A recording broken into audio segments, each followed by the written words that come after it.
How's it going, everybody? I am attorney Michael Ehline. I am a lawyer licensed in California and Texas. I specialize in personal injury law now, but my background is in civil rights, criminal defense, and appellate law. I'm a former California Court of Appeal judicial extern. Stand by.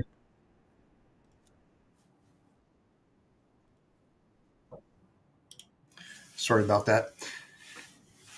So I became a lawyer on the California State Bar Law Office Study Program. I am the author of My Journey to Becoming a Lawyer with No Law Degree or Undergrad, which I sell on my description page. If you click on the description and drop it down, it's $19.99 if you want to support the channel.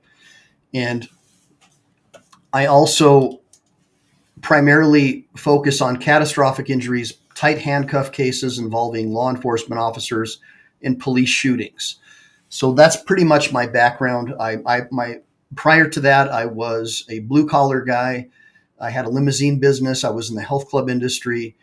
And so I'm into fitness and judo, and I'm training my son to be a judo Olympic champion. Hopefully that'll work out for him. And I do these YouTube shows on my spare time to try and share with you what I think is going on with respect to the degradation of our rights, our natural law human rights with AI and big tech and what they're doing to try and create division.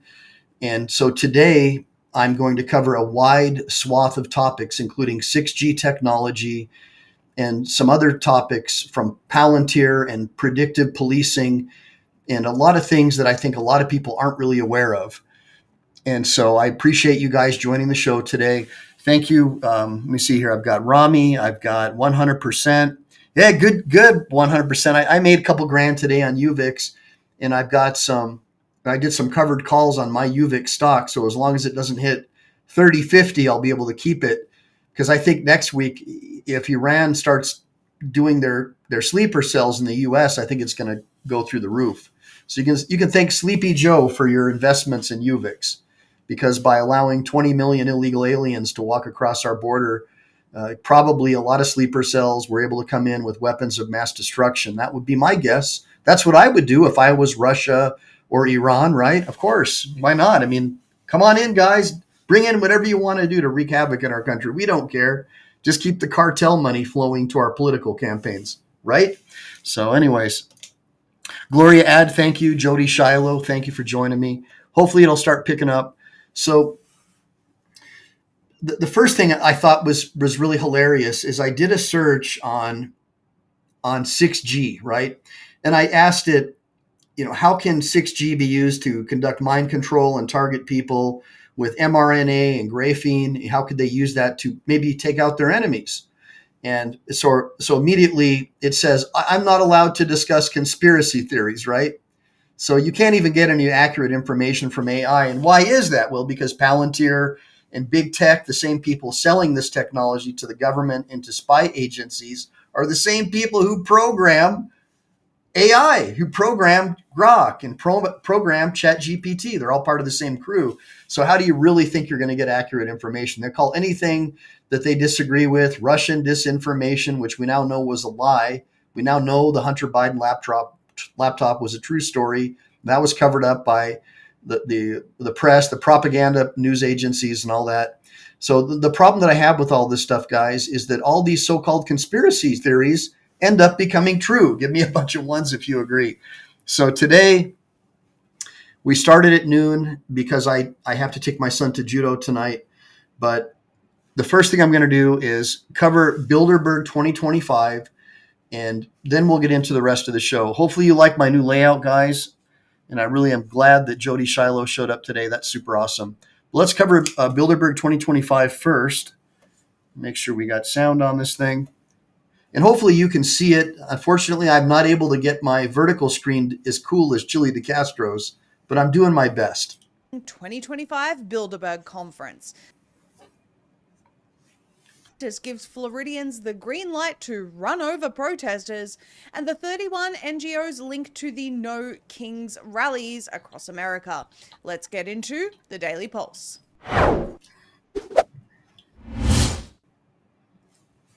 Maybe you've been living under a rock and have not heard of the Bilderberg Group. And even if you have heard of the Bilderberg Group, most people don't know much about them and what they do exactly. However, what we can tell you, on face value, is this is essentially a meeting of the minds of some of the world's most elite of the elite to get together annually, have a chat, discuss significant political, geopolitical, technological, financial, and military Of course. objectives, and it's all done in secret. This secretive group called the Bilderbergs actually has a website, and guess what? They have an FAQ page as well. On that FAQ page, there's a few key points here where they say, what criteria do I have to meet and what do I have to do to get an invitation? Oh, please note, there is no application process for joining the Bilderberg meetings. Participation is for invitees only. With such high caliber guests, why is there so little media coverage on Bilderberg? Oh, we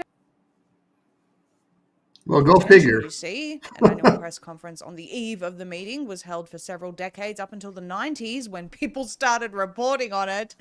But it was stopped due to lack of interest, they say. However, the list of participants, main topics, and the locations are always fully published. We'll go into that in a moment.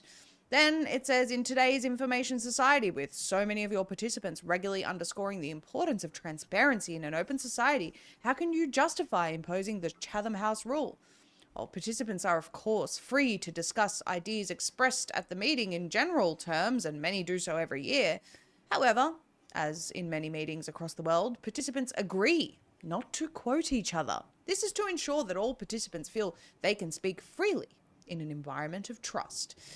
And then there's a question about why does it attract so many people criticizing it? Oh, Bilderberg meetings have often been the target anti-globalization protests. Various conspiracy theorists have expressed wild allegations about the purpose of the gatherings. While these claims lack any, and we regret to see that many continue to flourish online and in social media groups. So there was a key admission there. When these elites get together to speak freely about the ways in which the world will be steered, they're speaking about things you're not allowed to know about. They take a vow of silence. Quite cultish, actually. What happens at Bilderberg stays at Bilderberg. And of course, there are, quote, conspiracy theories that spread about Bilderberg. Let's take a look at some of the main talking points of the meeting being held there this very week. From the website directly, 71st Bilderberg meeting will be discussing transatlantic relationship, Ukraine, the US economy, Europe, authoritarian axis, defense, innovation and resilience, AI, deterrence and national security, proliferation, geopolitics of energy and critical, depopulation and migration. So this vow of silence taking secret group has... So depopulation is what I believe, based on what I've been able to research, is what's tied to these new safe and effective things that they're trying to present to us as safe and effective. And we'll get into that. And I think that the 6G technology may play a role in that.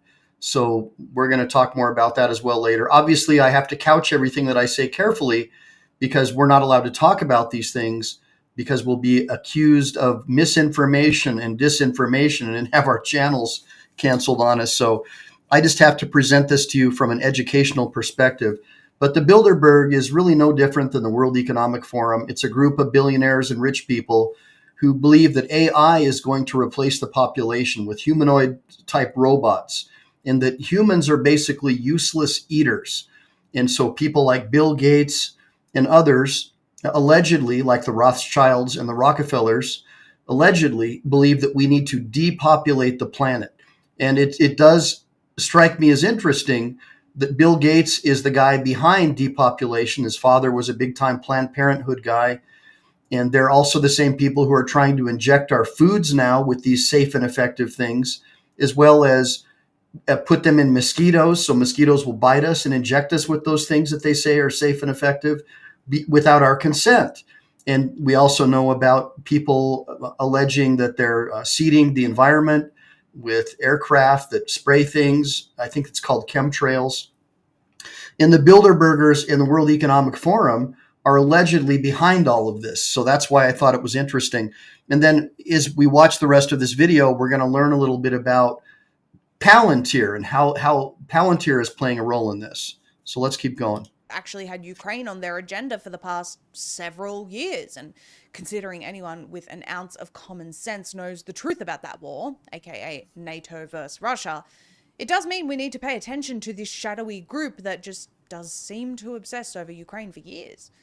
So who is in this year's meeting to discuss depopulation specifically, which is also just a conspiracy theory, even though it's listed on their website?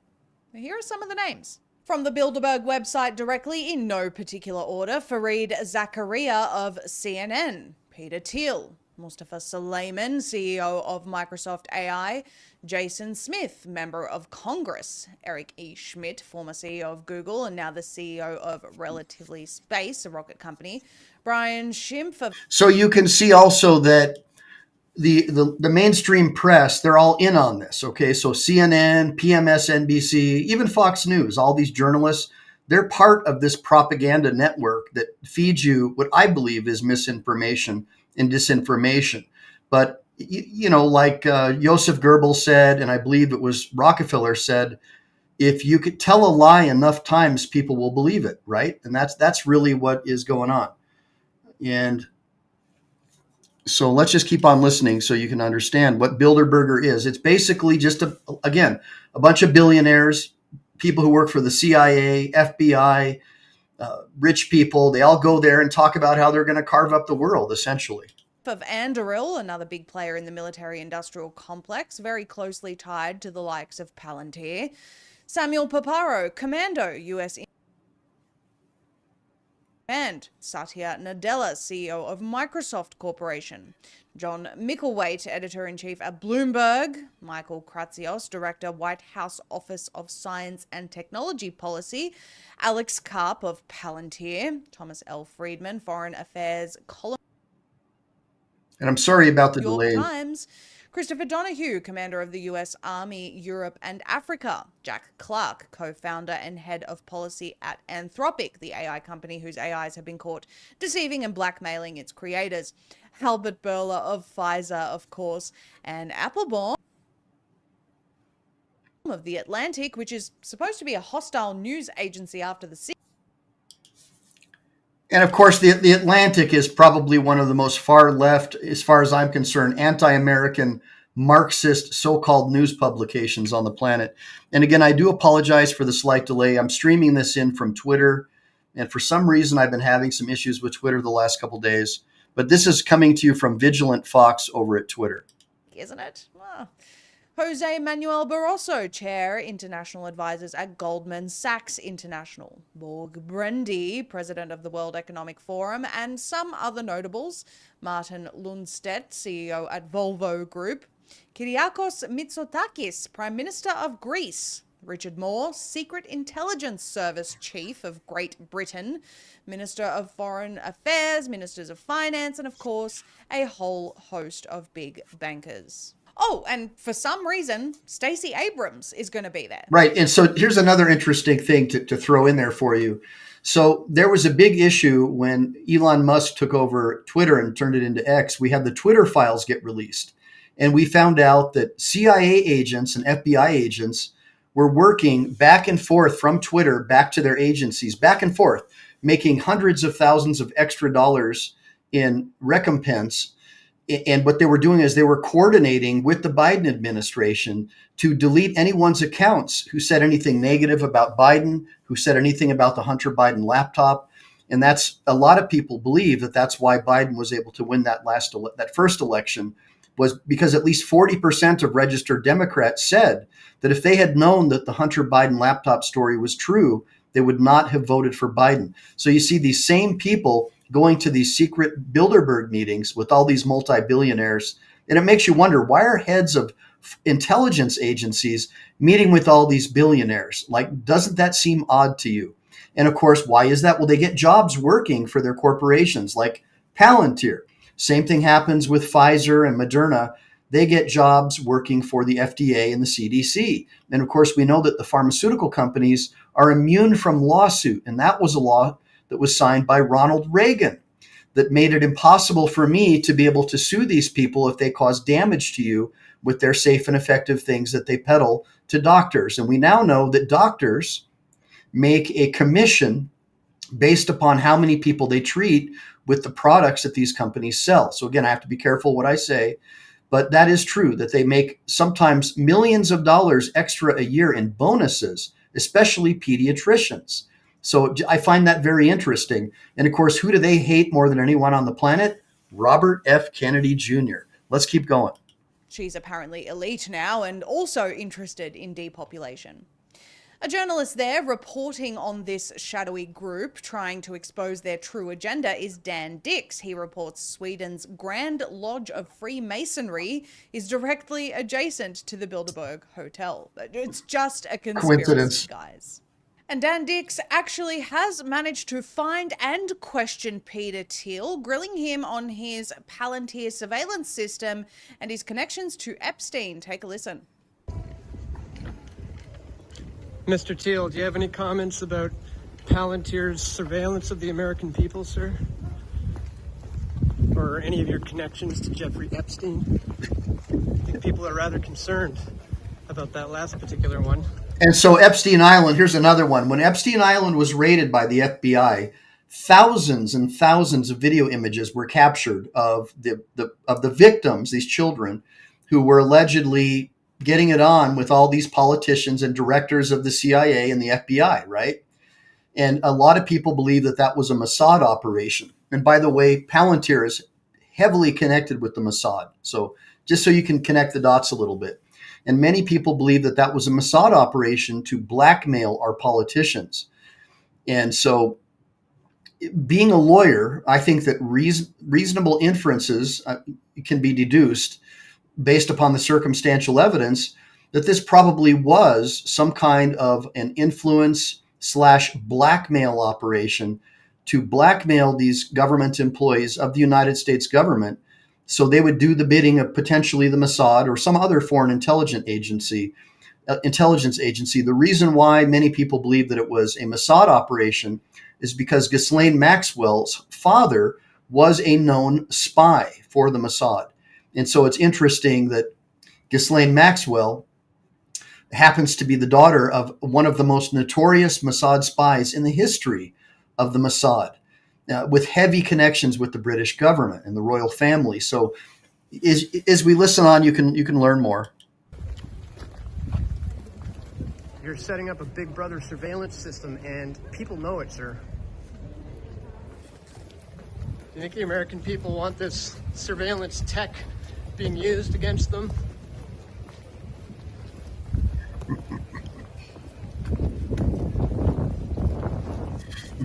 Any comments at all on the Epstein connections? You were meeting with them. Good seeing you, Point Fire.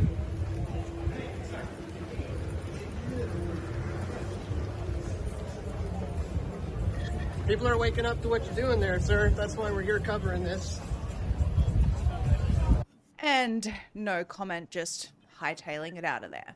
Alex Karp, who is on the steering committee along with Peter Thiel, very embedded in this current administration, has previously spoken about how he dreams of drone striking his enemies, referring to people with conflicting beliefs to his. And he's also proclaimed his commitment to, and I quote, scare our enemies and, on occasion, kill them, end quote. Not sure exactly which enemies he's referring to there, but we do know the types of things people who, by invite only, will be... Oh, and why is Epstein important again? Because the FBI allegedly lost all of the videos. Now, how is it that the FBI could have lost thousands and thousands and thousands of hours of videotape of Epstein Island and all the people on Jeffrey Epstein's flight list who visited his island? How did that all just mysteriously disappear, guys? To me, it sounds like major blackmail, and this can be traced all the way back to was it Hoover of the FBI. He stayed in power by blackmailing President Kennedy and others, so he could constantly stay in power from administration to administration. So don't think for a minute that these government employees don't have dirt on these government employees, and don't assume for a minute dual nationals that might have connections to the Mossad who are in our government can't use that to blackmail these people. Don't assume that for a second. Be discussing with people like Alex Karp behind closed doors this year. Many of these topics of discussion and items on the agenda are predominantly regarding regions and sovereign nations which are not even in attendance. The authoritarian axis, for example, in their list of agenda items, is China, Russia, Iran, and North Korea generally. But they're there to discuss the whole world: the AI takeover, proliferation, likely nuclear, and depopulation. To think for a second that people of such prominence, prime ministers, CEOs of major international corporations, kings... By the way, everybody, welcome Tom Shaw as a new moderator to my channel, an official member of Team MPE. Tom, with great power comes great responsibility. The reason I give people wrenches on my channel is so my other mods won't time them out. And that's because I have people on my channel with a vast array of different opinions. Most of the people on my channel don't agree with everything that I agree in, and that's why I make them moderators, because I want people to have differing views and opinions. I'm not the Democrat Party, okay? So I believe that I'm a libertarian. So even if you don't agree with me on everything, if you believe in natural law, that your rights come from an all-powerful creator and not the state, and that you have the right to educate your children, that there shouldn't be an income tax, there shouldn't be property taxes, that you should be able to have free and clear property rights, then you're part of Team MPE. So welcome aboard, Tom. Everybody give me a bunch of ones for Tom, and make sure to like and subscribe to Tom's channel too, and make him a friend. Even. Yes, the King of Netherlands is attending this year.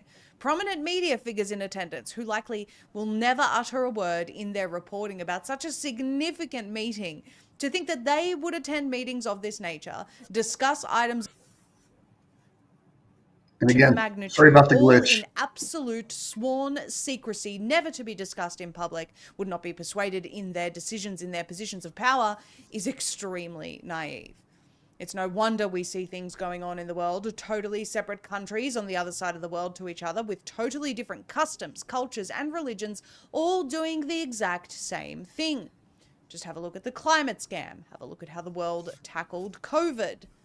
So all this really is a reinforcement that the secretive, shadowy cabal consisting of organizations like the Bilderberg Group, Council on Foreign Relations, Trilateral Commission, and the likes are still alive and well and still meeting and still discussing world domination. And many are in very significant positions of power or close to those who are. But it's not globalism, you see, or the New World Order. That's just a conspiracy theory.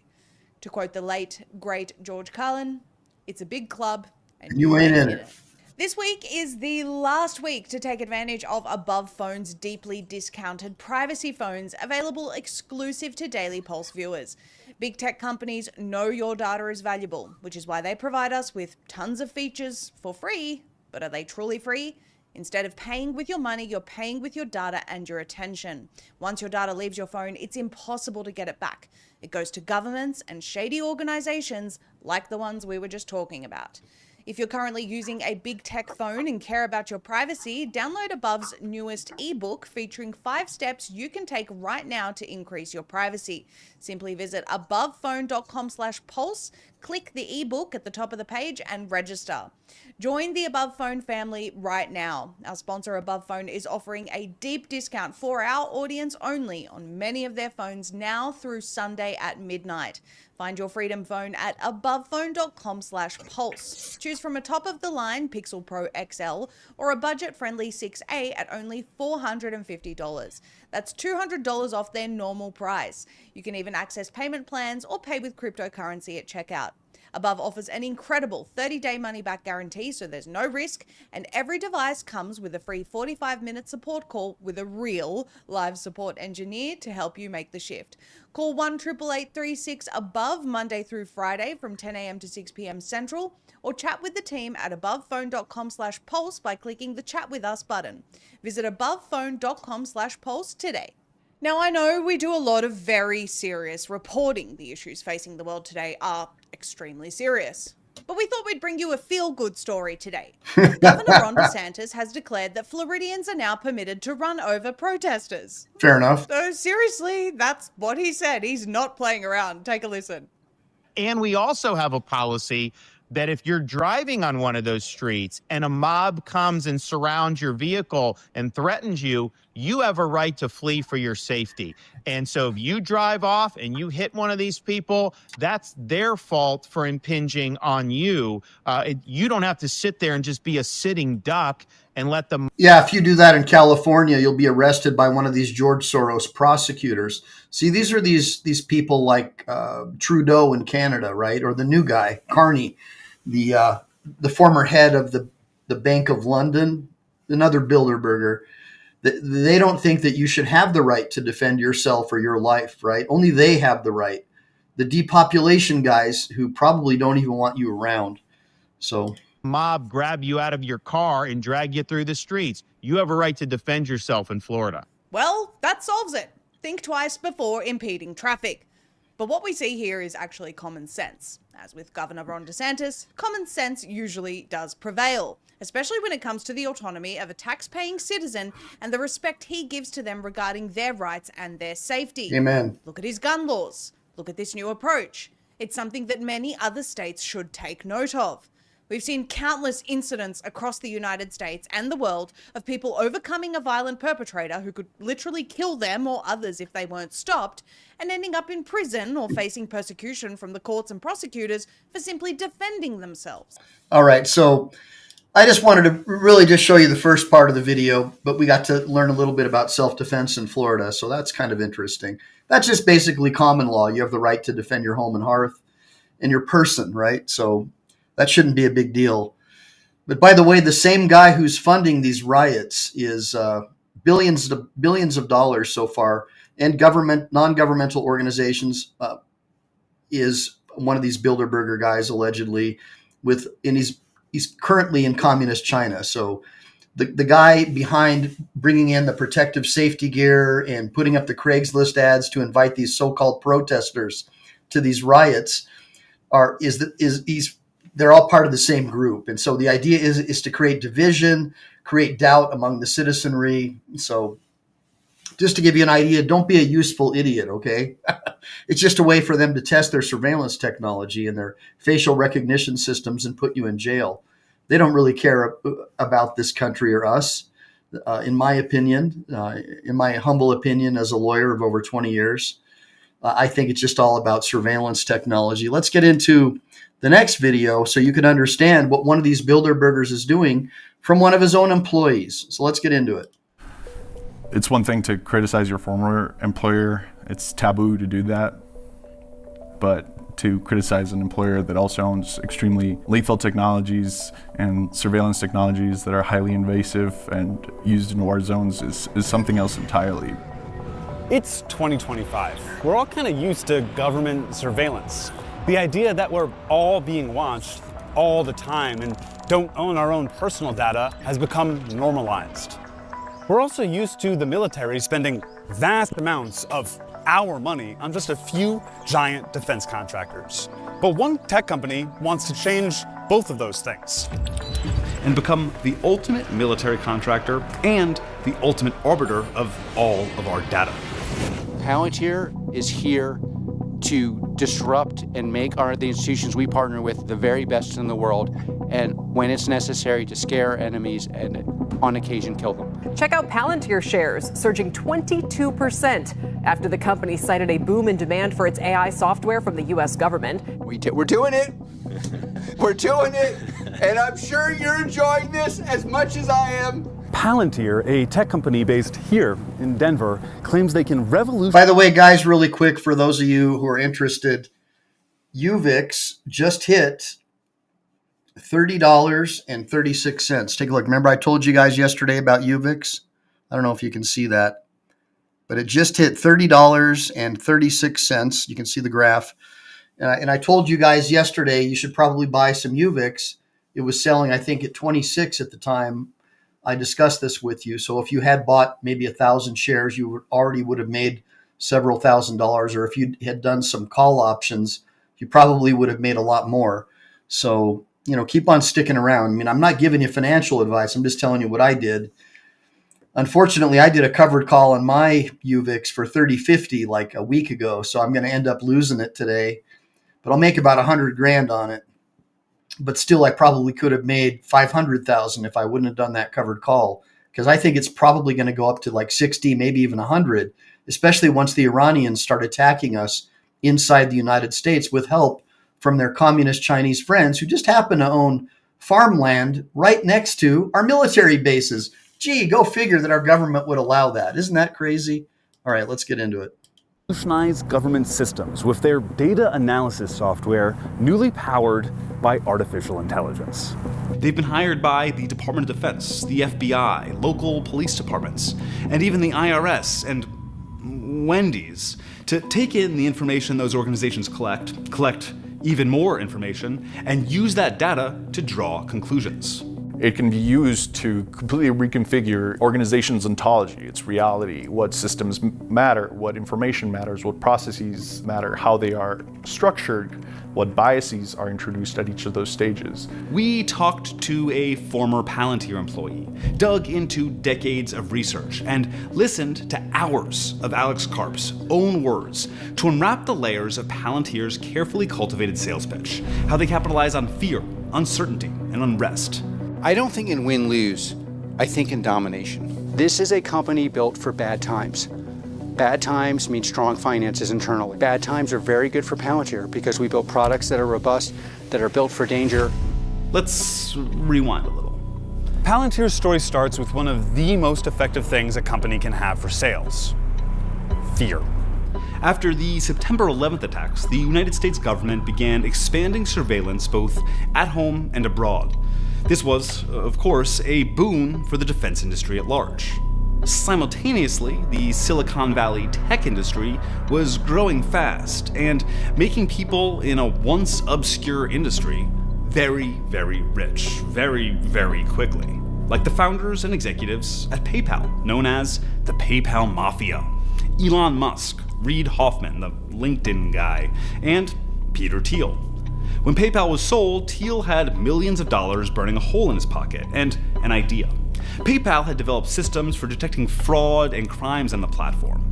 What if they could use similar thinking to analyze the world at large? So Thiel pulled from his network to build out a new company. One of the first hires was Thiel's Stanford Law School roommate, Alex Karp, who'd gone on after Stanford to get a PhD in not business or computer science or engineering, but neoclassical social theory.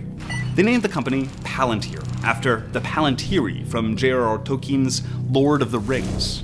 In Lord of the Rings, a Palantir stone is a magical object that allows its users to predict the future or to see what's going on in a remote location. It was originally created by the elves. It was meant to be used for good purposes. It is potentially a very dangerous technology. It's very powerful. Long have you hunted me? So that's Middle-earth, but what does Palantir do in a regular Earth? And what we do is we use what legal scholars call predicate-based research. So we would look at you, and then we would go out and say, oh, there's lots of different things in your life that may be indicative of someone involved in bad behavior. Put simpler, they make software that makes it easier for their customers to collect and analyze data, and then act on that analysis with and without AI. By 2013, 10 years after their founding, Palantir's client list included the FBI, the CIA, the NSA, the Marines, the Air Force, Special Operations Command, and more. Did your company help to track and kill Osama bin Laden? You know, we can never. I'll tell you, the closest thing to an answer is there are when you look at when you open the paper and look in the news about these kind of things, there's a 2/3 chance, depending on the country involved, that somehow my company was involved. Fundamentally, the mission that is pushed to employees is that we're solving the world's hardest problems and supporting Western institutions. That is the main driver of sort of this militaristic culture that is developed inside of Palantir. If you do not feel comfortable supporting the legitimate efforts of America and its allies in the context of war, don't join Palantir. This entire message of like, we are the most lethal, we are the most able to surveil and process large amounts of data. You have created the system which you call kill chain. Privately. Publicly, the lawyers have some innocuous something like tech for the amelioration of unwanted blah blah blah.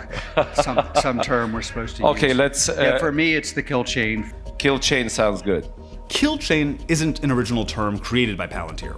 It's the more general military verbiage for the series of decisions leading from identifying a target to taking their life.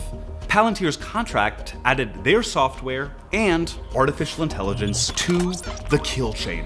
It's quicker and better and safer and more violent. It's tech that Juan helped market.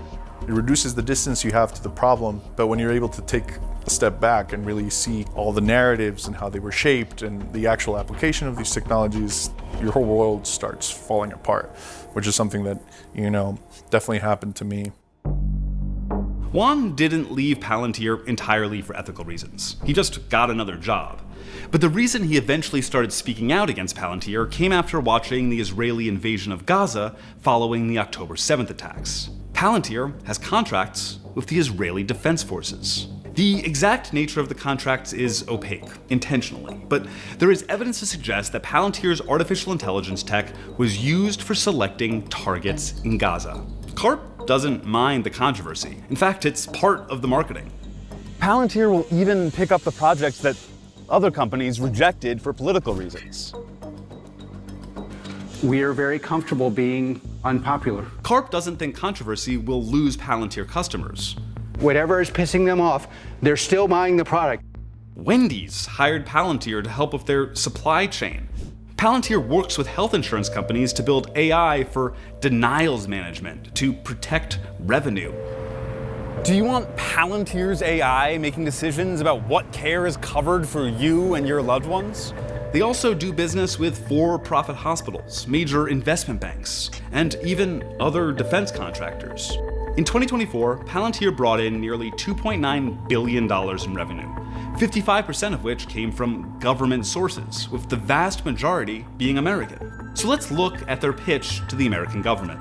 Last year, Palantir CTO Shyam Sankar put out a presentation and white paper called The Defense Reformation. He cites The Last Supper, which was a secretive 1993 meeting between defense industry executives and the Deputy Secretary of Defense. Over a dozen companies walked in, and only a few walked out. That dinner is often cited as the origin of our consolidated military-industrial complex. And to me, I think this was the definitive moment that kicked off the financialization of defense. From that point forward, it became all about buybacks and dividends and leverage ratios. Criticizing the financialization of the defense industry, calling out stock buybacks, that doesn't sound like a defense executive. That sounds more like the exact argument about the defense industry that we have made before.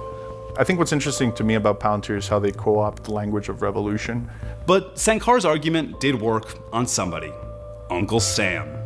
The Defense Innovation Board, an advisory group within the Department of Defense, cited Sankar's presentation multiple times in their 2024 report on why the DoD needs to divert more of their budget to emerging technology. That's giving money to Palantir.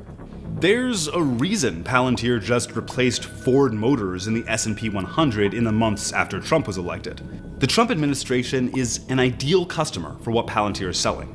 First, there are many former Palantir employees sprinkled across the Trump administration, from inside Doge to foreign policy advisors to high-level technology appointees. And Palantir co-founder Peter Thiel, heavily invested in the company, is also heavily invested in President Trump and Vice President Vance. He was a major campaign donor to both. Then the stated goal of Doge is to streamline and so the argument is by many that Elon Musk is a sleeper cell for the World Economic Forum. The CEO of X, who runs X for him, is in fact a young world leader for the World Economic Forum, and that he wants to replace Trump with J.D. Vance. And that was the reason for helping Trump get elected, so they could get rid of him and replace him with Vance. So that's the argument. So Who knows if that's true or not, but that is the argument that many people make who are insiders. Let's keep going. Combine government data, which is exactly what Palantir does. The ways that the government is defrauded is that the computer systems don't talk to each other. And obviously, Good seeing you, Trump is Walter. loving it. Disruption at the end of the day exposes things that aren't working. There'll be ups and downs. There's a revolution. Some people can get their heads cut off. Like, you know, it's like we're expecting to see really unexpected things and to win. Sounds like a nice guy to me. And what is winning, according to Palantir? This is CTO Shyam Sankar in 2021. Turning to government, we continue to advance our mission of becoming the U.S. government's central operating system as we extend our footprint across defense, healthcare, and civilian agencies. The government's operating system. They want everything to funnel through Palantir. Palantir already has contracts with the IRS, going through taxpayer data to save auditors time by finding the easiest audits to pursue. So let's get this straight. A guy with ties to Israeli intelligence, the Mossad, has access to all of our internal information. And the FBI just happened to lose all of the surveillance video at Epstein Island of all these politicians who went there to diddle little children. That's kind of interesting. What do you guys think so far? As a lawyer, I can draw the connections. I don't know about you guys. Let's keep going. Now, Wired reports, DOJ will likely hire Palantir to create unified software for the entire IRS, a mega API that would allow anyone with access to view and possibly alter all IRS data in one place. That's all of your financial information. And they have multiple contracts with the Department of Health and Human Services. By the way, another reason not to have a private corporation like the Federal Reserve Banking System and its collection agency, the IRS, another reason why we shouldn't have an income tax. It's ridiculous. Why are we allowing these bureaucrats any access to any of our earnings? It's your money. You earned it. Why should they be able to even know what you make? It's crazy to me. Give me a bunch of ones if you agree that your financial information should be protected under the Fourth Amendment, like anything else you do as an American citizen that doesn't harm others. Including nearly $100 million to support HHS's core administrative data and applications, to manage, ingest, and access data securely across business domains. HHS's core responsibility is Medicare and Medicaid. That's control over millions of Americans' health records and their access to healthcare. So what does it mean for one contractor to have all that power, data, and taxpayer money as profit, especially as AI gets involved? As we kind of increasingly live in a simulated world, we lose touch with reality and the human decisions that matter, and we move closer towards governance by algorithm, not only made by decisions of automated artificial intelligence systems, which is a problem, but more importantly, subject to decisions made by the people who are influencing these AI systems and creating them in order to fulfill an agenda for whatever their profit-seeking or control-seeking objectives are. And when I see DOJ kind of going into every agency and addressing the IT department first, I see it as an opportunity to try to change reality itself. But so what? Why am I telling you all of this? Palantir has no problem being seen as Big Brother, as all-powerful, as lethal even. We're at the brink of using these technologies potentially to run our government, to run our battlefields, and our personal lives. Using artificial intelligence as a sort of panacea solution across our federal departments, and especially when they're, again, wielded by people with a very distinct agenda, puts everyone at risk. It almost feels like that's been the plan all along. Here's co-founder Peter Thiel in 2010 at Libertopia, a libertarian conference, speaking about tech companies and government. The basic idea was that we could never win an election on getting certain things because we were in such a small minority. But maybe you could actually unilaterally change the world without having to constantly convince people and beg people and plead with people who are never going to agree with you through technological means. And this is where I think technology is this incredible alternative to politics. And here's Alex Karp in 2009 on civil liberties with regards to Palantir's work. The central question, in my view, of civil liberties is how, it's not if the government has data, because let's assume the government has as much data as a health insurance company. It's how is that data being used? Is it being used in a way that's lawful? Meaning, do they have the right to use it? And is it being migrated into places it's not allowed to be used? We allow the enforcement of rules that government ought to enforce. And by the way, my experience is they want to enforce, or at very least know they need to enforce. And if it's framed in that way, then you can have what is the ultimate Silicon Valley solution. One co-founder openly wants to use the power of the tech industry to affect politics. The other wants his company to have oversight over how the government data they're paid to handle is used. And the founders of Palantir will retain control in the company no matter what, through an obscure ownership structure. Their Class F shares grant them 49.99% of voting power, even if they collectively own as little as 6% of the company. At the start of this journey, I was extremely afraid for the repercussions of this writing, of speaking out, but now I'm like, even more convinced that this is absolutely necessary. We can't replace our current broken system with an even more broken one.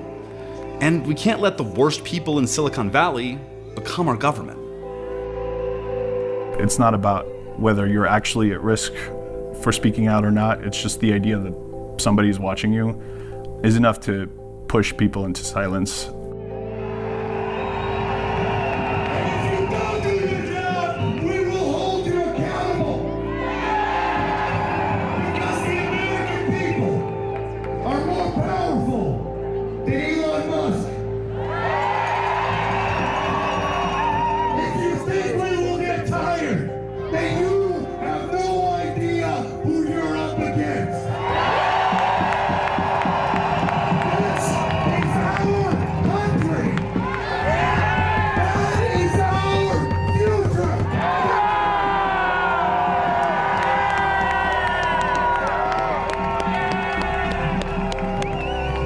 And what's interesting is the same people who fund these protests and rallies are the same people who are pushing the surveillance technology. That's what people don't seem to get. The communist Chinese government, along with, I think his name is Pinjet Singh, who's also allegedly connected with Mossad again, are funding the LA riots. They're passing out safety equipment for the rioters so they can destroy things. And of course, what is Palantir doing? Well, they're using their technology to observe, to identify all these people. So basically, have you ever heard the term useful idiot? I believe it was Karl Marx or Trotsky, if I'm not mistaken, who called people useful idiots, that they basically people that they would use until they could achieve their goal of total control of the world. Let's keep going. Thank you so much for watching. If you want to support more nonprofit reporting. All right, so the next video that we're going to get into is about Stingray technology. All right, so it all ties together. And so the reason why I got into understanding more about Stingray and surveillance is because I recognized that it's all tied together. When I started watching Reluctant Prophet and what was happening with him and Lane Myers and Mr. Gold, I was blown away. So it appears that the Pima County Board of Supervisors owns the aircraft that surveil their political opponents, like Reluctant Prophet, like Mr. Gold, and probably who many believe to be a superhero, Lane Myers, a true modern day Braveheart who is fighting against this Board of Supervisors, that they have their own aircraft that they literally own, and they're using these aircraft in adjunct with this Stingray technology. And we'll talk more about Stingray in a minute, but I just want you to watch this video and then I'll get into my research about Stingray and I'll show you some of the videos that Reluctant Prophet put out about this technology. This is going to blow your mind, guys. I mean, this is just crazy. Absolutely crazy. A new threat to your cell phone privacy has arrived, at least in Washington, D.C. Authorities aren't sure who the culprit is or where it came from, but the breach is virtually unstoppable. The Department of Homeland Security has detected unauthorized use of surveillance devices that could be tracking cell phone locations, eavesdropping on calls, and intercepting messages in D.C. The devices are known as International Mobile Subscriber Identity, IMSI, catchers, or cell phone site simulators. Hackers can swipe your phone number, your phone's unique electronic serial number, metadata about past phone numbers you dialed, and even information about past cell phone towers your phone has pinged.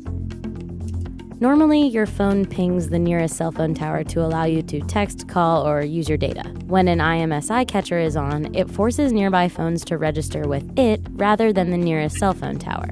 The most powerful IMSI catcher, according to AP, can be deployed in low-flying aircraft. AP also reported that more sophisticated versions can eavesdrop on calls by forcing phones to step down to an older, unencrypted 2G wireless technology, and some attempt to plant malware. These devices can range in size and price. IMSI catchers are often the size of a briefcase, but they can be made as small as a cell phone, and they can cost up to $200,000. These devices aren't anything new.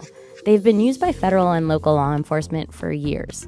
The ACLU has identified 73 agencies in 25 states and the District of Columbia that own Stingrays. Harris Corp, a tech company from Melbourne, Florida, has manufactured these surveillance devices. And by the way, the same groups who are funding the riots are also funding, guess who? The ACLU. And you'll notice that the ACLU has become less and less pro-human rights and pro-civil rights over the recent years. And I believe that the reason why is because you can buy anyone if you have enough money. And we've seen that George Soros was able to prove that by basically purchasing local elections and getting his prosecutors put into power. And what did those prosecutors immediately do? Go after Donald Trump. Okay, just think about that. They do not like Donald Trump. They like J.D. Vance. For years. They sell them under the model names Kingfish, Amberjack, Hailstorm, and Stingray. These devices are designed so that neither the cell phone user nor providers can detect their use. And even the Department of Homeland Security admitted that it has not been able to pinpoint who or what has been activating these rogue surveillance devices in DC. All right, so I'm going to tell you a little bit more about Stingray. And then we'll get into the reluctant prophet video. But in essence, Stingray surveillance, for those of you that are new to this, basically is a device that mimics a cell phone tower, okay? And so it can intercept your calls and your text messages, including your location, all right? And so, and without a warrant, because, and I'm going to get into the exceptions as to how they're able to do this without a warrant, but it's just unbelievable. As a civil rights lawyer, I'm flabbergasted that this is happening in my republic. And that's why this is another one of the most important shows that I've done. I'm actually kind of shocked that there's only 33 people watching this. So definitely tap that like and subscribe button and press your share button and invite your friends to watch this, because this is unbelievable. And we see that the algorithm, remember, the same companies that run these corporations like Google that runs YouTube are also involved in these organizations. So why would they promote a show like this that teaches you about what's really going on in the world by a lawyer who definitely rubs the system the wrong way? So make sure to double tap that screen because we're in vertical mode, and like and subscribe and save the videos for later, because saving does give me a boost with the algorithm. It shows that this is a popular show. So now, the interesting thing about Stingrays is that they can be deployed from aircraft, and we discussed that a little while ago. And we've seen in reports about federal surveillance in cities like Baltimore, and this is a real civil liberties issue. The Fourth Amendment allegedly protects against unreasonable searches, but Stingrays operate in a legal gray area. And so, obviously, I'm concerned about the lack of transparency here. And it's kind of like sci-fi happening in real time. And so, yeah, I mean, it's pretty doggone scary. And again, the Bilderberg group ties into this as well as the World Economic Forum, because all these billionaire companies are making a ton of money. Google helped communist China perfect this technology. And then communist China helped the Canadian government allegedly perfect this technology against its more conservative leaning population. Remember, the more liberal people just believe whatever the government says, whereas the more conservative or libertarian minded people are more of the critical thinkers. And so they're the ones who refuse to take the safe and effective remedies and things like that. The truckers, they didn't want to have anything to do with it. And of course, they had their bank accounts seized. Their livelihoods were destroyed because they wouldn't go along with Big Brother. So just remember that, because it's happening in real time. And California is basically like a little mini version of Canada. So it'll happen in California first and then spread out among the rest of the populace. But the next video that I'm going to show you is a reluctant prophet video. It's just really short. And it's a video of a helicopter circling his house. And this is a guy who's had a legal battle with the Pima County Board of Supervisors, and he's spoken up. He's been falsely arrested, and I just watch and you'll start understanding how this all sort of ties in. Okay. So just give me 1 second. Let's boot this bad chicken up. Let's go. Yeah, they are. Thank you, Howard. Thank you for purchasing membership. No, they don't. This is the Tucson police helicopter. That's the first time they've been out here.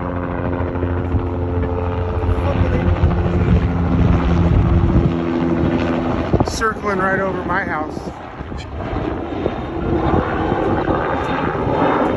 That's the Tucson police. Let's get to the chopper! All right, let's get to the chopper! Awesome.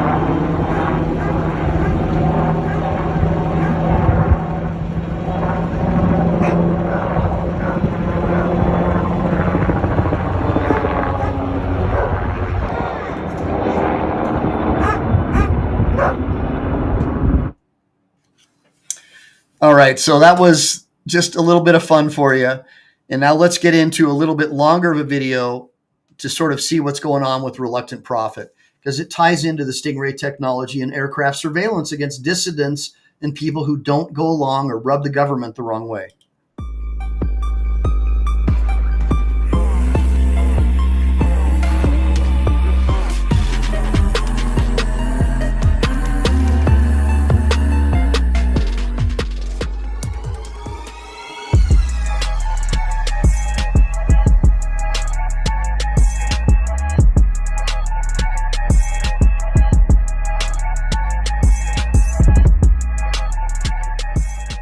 Right. Welcome back. Let's break this down before we get into the insanity that's about to unfold. We're talking about a series of arrests. Yeah, not one, not two, but three. Followed by these clowns kicking me off public property like I'm some kind of criminal. So guess what? From that point forward, it was game on. So what did I do? I grabbed my camera. I started filming those clowns in action. You know, just to make sure everyone's playing by the rules here. Or at least they're supposed to. Now pay attention, because this is where things get wild. After all this nonsense, the arrest, the trespassing, the camera, the clown show started showing up wherever I am. Coincidence? Nah, I'm not buying that shit. I mean, come on. Really? It's like they're playing hide and seek, but I'm not the one hiding. Everywhere I turn, Pima County Sheriff Department deputies and vehicles show up, like they're stalking me or something. Like these four goons who showed up after talking to Internal Affairs about a complaint on their supervisor. And then this situation happens. The Tucson police officer gets all up in my face, pushing me around like I'm a rag doll. Right? Please don't touch me. Right. Well, for your safety, I'm going to have you. They don't even care. I'm good with my own safety. I appreciate that. Thank you very much for the for my concern. safety, can you keep your hands in your pockets? No, because you walked up to me. I'm investigating this. Sir, why are you grabbing? What are you doing? What are you doing? Why are you assaulting me? Why are you assaulting me? What are you doing? What are you doing? You're assaulting me. Yeah, they are. No, they don't. This is the Tucson police helicopter. That's the first time they've been out here. This is his house, by the way. He lives in the middle of nowhere. Circling right over my house. Lives in the middle of nowhere. That's the Tucson. Believe it or not, just when I thought things couldn't get any stranger, in comes the $1 million taxpayer-funded star of the show, the helicopter. This is not a subtle flyby, mind you. This is a full-blown aerial performance, circling over me like I'm the headliner of some surreal show. It's like they're pulling out all the stops to make sure that I know they're watching. And guess what? My neighbors are getting into the act too. I'm getting texts left and right about a high-flying spectacle. Talk about using our hard-earned tax dollars for a real-life drama. Now, let me show you some more footage of these tyrants circling overhead before we get to the records request, which is also interesting. It's going to blow your mind. Check it out.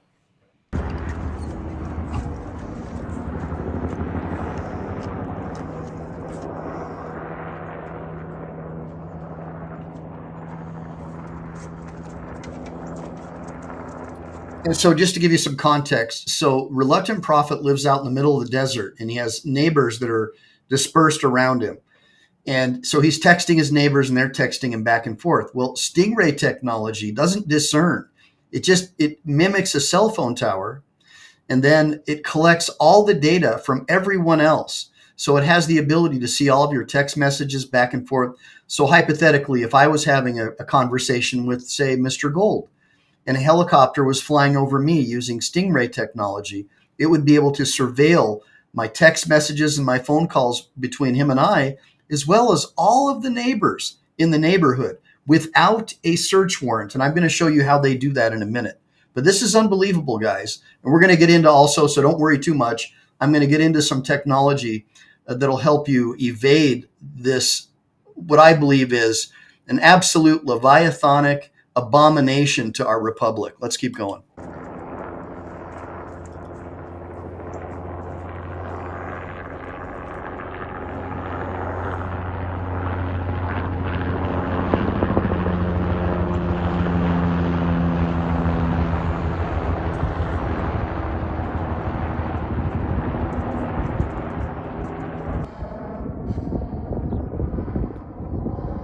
TPD circling again, out of their jurisdiction.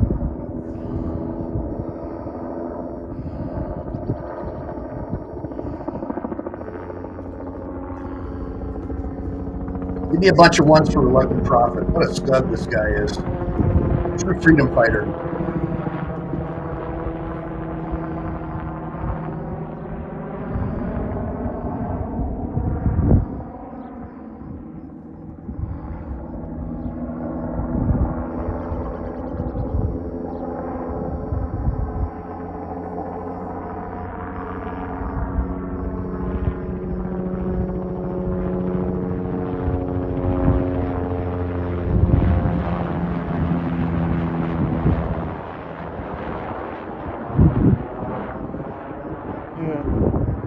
Like, that's not harassment. I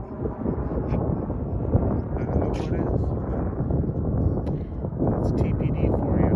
I went and tried to get their records, and this isn't their jurisdiction. They should have no reason to be flying around. So did you hear that? They're flying outside of their jurisdictional limits. Why would that be, guys? Well, let's keep watching.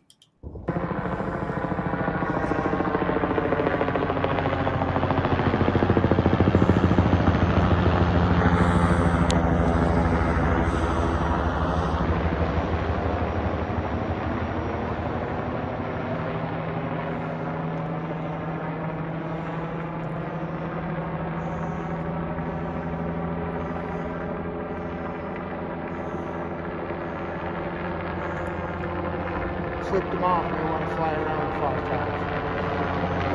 Yeah, see? Wait, fuck you.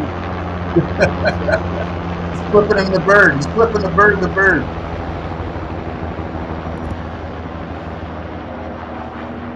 What a waste of resources. What a waste of resources.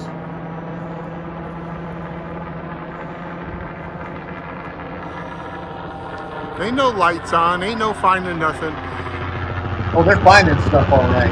They've got Stingray technology. Waste of resources. Look at how much they're fucking going around. What idiots. What idiots.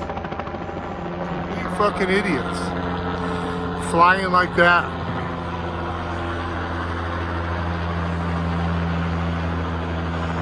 Look at these idiots.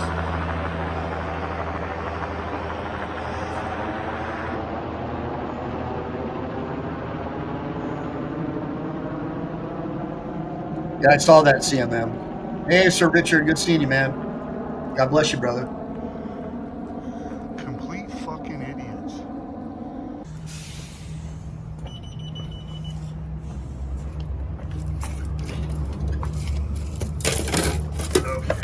You got any time frame on any of my other requests? Say it one more time.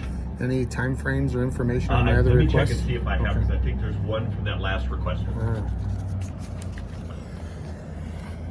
So public records requests. He's trying to find out what's going on with these helicopters.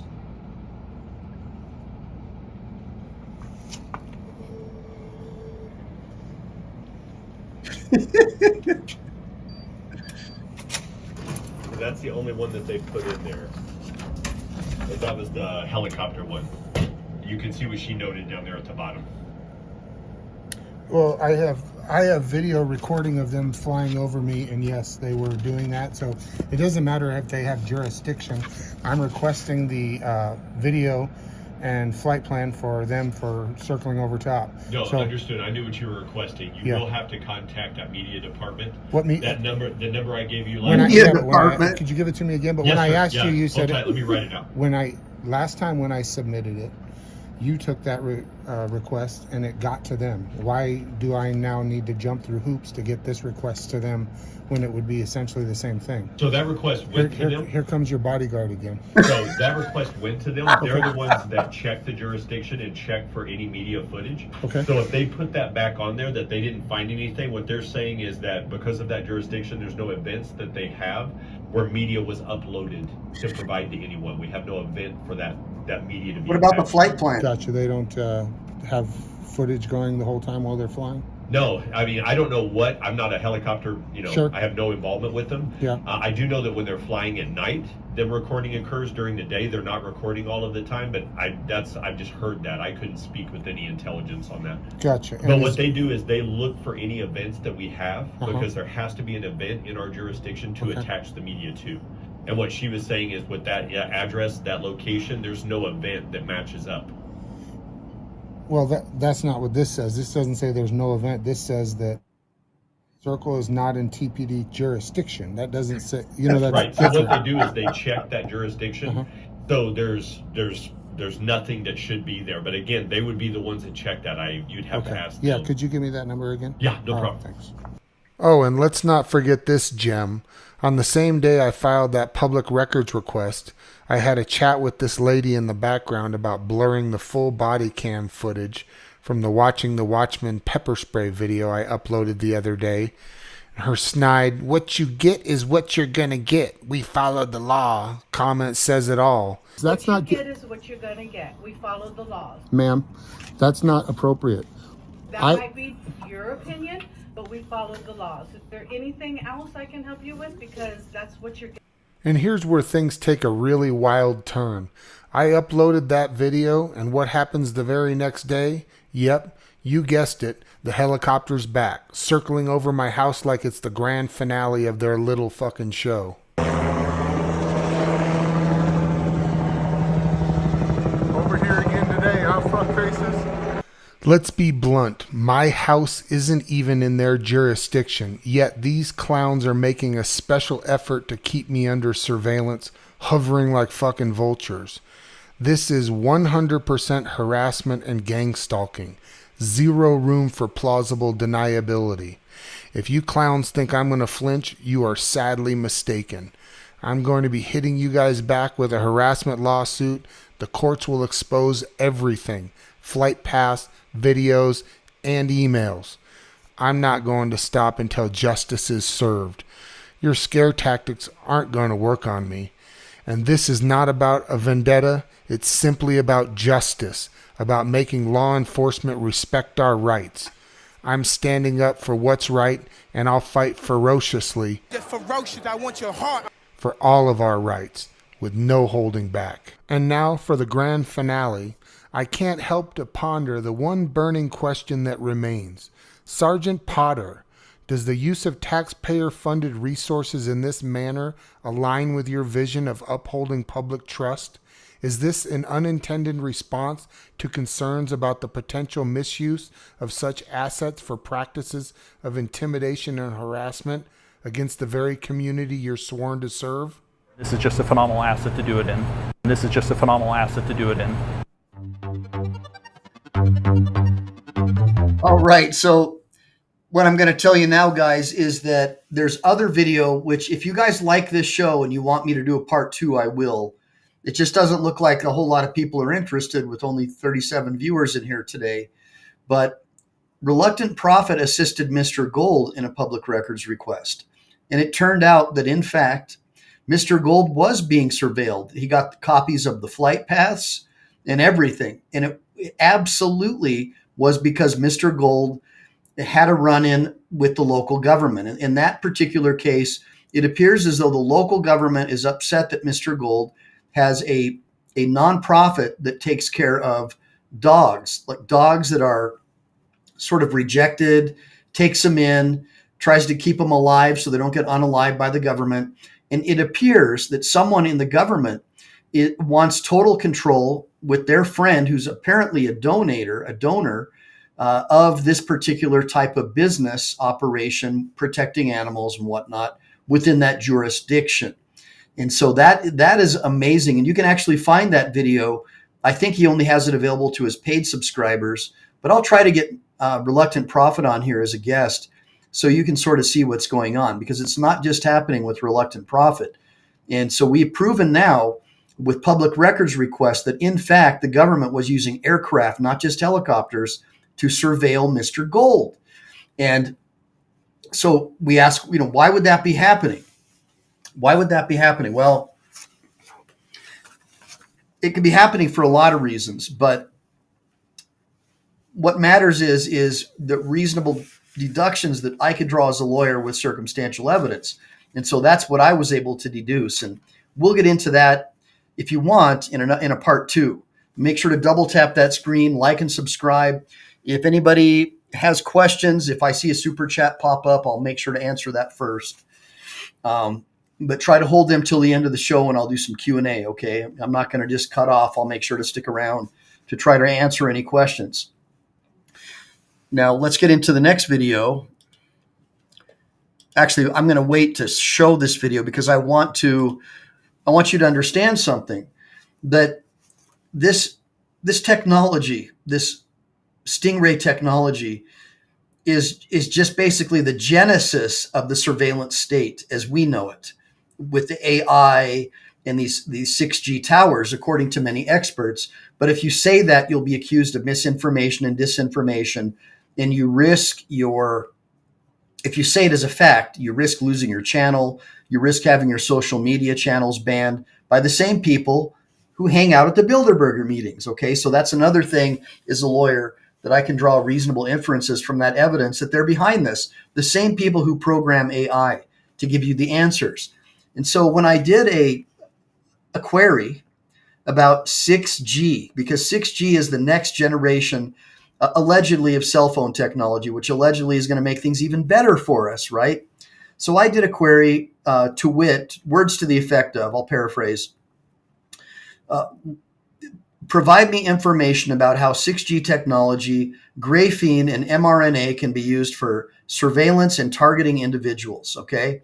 So I'm asking, because I've seen a bunch of stuff about mRNA and graphene. Don't know if it's true that it can be triggered with electromagnetic impulses and electric energy to surveil people or even cause them to be unalived. So if you're an enemy of the state, a button could be pressed, you could develop turbo cancers and possibly die. So here's the answer that Grok gave me, and this is Elon Musk's technology. I apologize, but I can't assist with generating information that promotes or engages conspiracy theories, misinformation, or unverified claims, such as those suggesting 6G technology, graphene, or mRNA are used for surveillance or targeting individuals. My role is to provide accurate, evidence-based information. Okay, and then I'm going to get into 6G in a minute, but this is crazy, and you guys are going to love the information that I was able to uncover. But let's get into the next video, and you guys can watch it for yourself, and you can decide for yourself if you want to believe it. I'm not promoting this as if it's true. This is just a documentary to show you what I found out there that other people are saying about this technology. You can decide whether you want to believe it or not. Transvestites. They're transitioning from one thing to another. We're transhumanism. They're transitioning the human race to another species. Okay, and it won't be long. It'll be in the 2020s, Doc. If you survive to 2030 without any of these genetic therapies injected into you, these biological operating systems, if you can survive to the 2030s and not become a human antenna, it's not just going to be one thing. It's going to be multiple things that they're going to try to get into our bodies. Right. If you can survive to the 2030s as a pure human being, you're going to be in a small minority of resistors. Of course, they'll call you terrorists, insurrectionists, enemies, infidels, but you will be the remaining purebloods. Be the remaining human purebloods on the planet. Satan is eliminating God's creation. That's why the time until Jesus Christ comes back, I believe, is very short.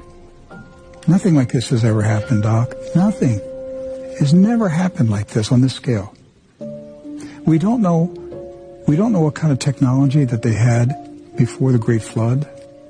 But the Bible says that Noah was pure in his generation. Yes. Does that mean he and his family were the last purebloods left on the planet? Yeah, that's what the Bible says. So. But the Nephilim were here. And the Nephilim are still here. And they're busy. And they're directing these scientists and engineers.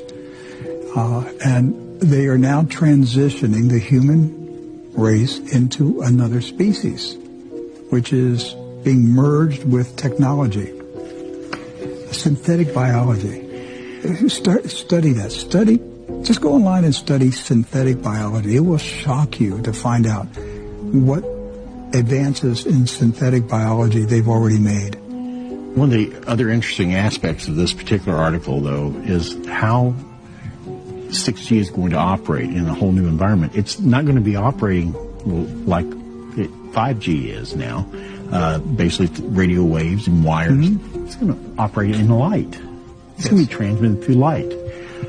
Lucifer, he's the angel of light, and so, and we're talking 6G. I just think it's interesting that, even in our own studio here, LED lights, they're pervasive. Every light you own nowadays is an LED light. Mm-hmm. And I didn't know that it turns on and off 1,000,000 times a second.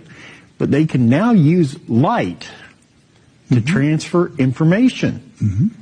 And so that's one of the words that we've come across at these tech conferences is the word ubiquitous. In other words, it's everywhere you look. What's more ubiquitous than light? Satan wants to be able to say he is the light of the world. That's what it comes down to. Right. He duplicates through technology everything that God is through his being. And Satan wants to be able to say that Satan, is the light of the world. Yes. And that's where he's moving. So we'll watch this advancement in technology. Look, God could set it back. He could mess up their technology, mess up their plans. We don't know. But if we continue on the path that we're on, there's not going to be a lot of pure blood humans left on the planet in the 2030s.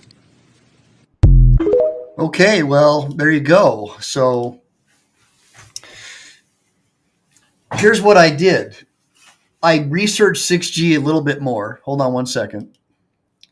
I researched 6G a little bit more because obviously Grok was accusing me of trying to discover misinformation or disinformation about 6G and how it could potentially be using some of these chemicals like graphene to surveil people, okay?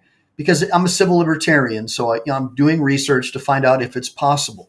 Again, I'm not saying that it's true, the YouTube moderators, so please understand this is research. So here's what I was able to find out. The concept of 6G terahertz bands being used for tracking people via adaptive ambiencing. So you got to dig a little bit deeper to get the answers that you need. And that's why I think the government doesn't want critical thinkers. They want dumbasses that'll go to riots and do stupid shit so they can arrest them easier, fill up their prisons, and make more money. I think what they're looking for is dumbasses. They want to eliminate math and English because it's racist, right? They want to get rid of anyone with a high IQ, send them back to Europe, even though Europe is now an Islamic republic run by sub-Saharan Africans, say many. So I don't know where they want to send people like me, but I've got an IQ of over 160. And so I have the capability of being a critical thinker. And they don't like people like me. They want people that are in the 50 to 60 IQ range. And so in order to use the AI technology, you've got to know how to ask it questions. And so here's what I was able to find. Here's what they say. I can break down the components of your question based on current knowledge and research about 6G terahertz bands and their potential applications, including sensing localization, which may relate to tracking and adaptive technologies. Okay, so here's the answer for you. 6G, the sixth generation of wireless communication, is expected to leverage terahertz bands within the 0.1 to 10 terahertz, which enables ultra-high data rates and low latency with advanced sensing capabilities surpassing 5G. The terahertz band offers bandwidth and high spatial resolution due to short wavelengths. Okay, so making it suitable for both communication and sensing applications. So here you guys go. Often integrated as integrated sensing communication. So just Google it if Google still provides accurate results, since we know they have a partnership with the World Health Organization. You'll probably have to look on result 5 billion, because all the other results are going to say anybody who talks about this is engaged in a conspiracy theory, right? That's how you know you're onto something, when their propaganda pops up as the search result that you're not looking for, all right? Give me a bunch of ones if you agree. So here's the answer about potentially tracking people with 6G terahertz bands. Terahertz bands in the 6G are in fact being researched for high resolution sensing, even though I was accused of misinformation and disinformation for asking the original question, right? So this is really unbelievable, guys. So what is it? What is high resolution sensing and localization? Terahertz waves enable centimeter to millimeter level precision in localization and imaging due to their short wavelengths and large bandwidth. So in other words, guys, they can literally track wherever you are based on this research, or allegedly they could, using this short wavelength theory. So they could track you down. Well, let's get into it. I'll keep talking. The capability supports applications like object tracking, gesture recognition, okay, and simultaneous localization and mapping. It's called SLAM. Check it out. Do your research. What is SLAM? It's an acronym, SLAM. All right. For example, research has demonstrated in prototypes achieving millimeter level imaging resolution on portable devices. So just having your phone with you would be enough for that 6G tower to do this, okay? Allegedly. So this could be used for tracking in specific scenarios, applications. Potential use cases include indoor positioning, vehicle to everything VTX tracking, and security screening. Unbelievable. These rely on THC's ability to see the physical world through electromagnetic waves, okay? That's the answer right there. Enabling precise location and environmental reconstruction. Now, did you guys notice last night how Israel attacked Iran and they were able to take out all their upper level generals in leadership? Okay, so I think they probably already have this technology with 5G. Okay, you following me? Just keep on listening. applications include, again, indoor positioning, right? And vehicle tracking, and even security screening. So what about beam tracking and steering?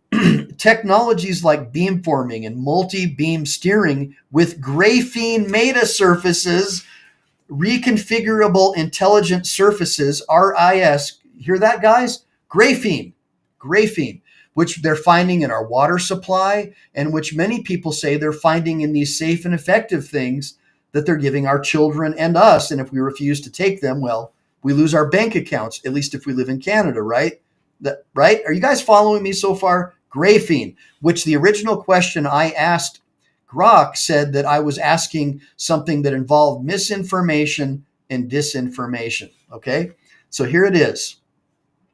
Beam tracking and steering. Multi-beam steering with graphene metasurfaces or reconfigurable intelligent surfaces, RIS, allow 6G systems to dynamically focus THZ beams on specific targets and support trafficking in dynamic environments. Adaptive ambiancing, it's a term that's not standard in 6G or THZ literature, but it could be interpreted as adaptive use of environmental data or context-aware services enabled by 6G tracking and sensing capabilities. And here is how it might work according to Grok. And this is Grok, okay? 6G aims ambient intelligence. 6G aims to enable ambient intelligence where networks integrate intelligent devices. Integrate intelligent devices. And by the way, guys, many experts say once your body is filled with these substances, your body becomes an intelligent device that can be tracked.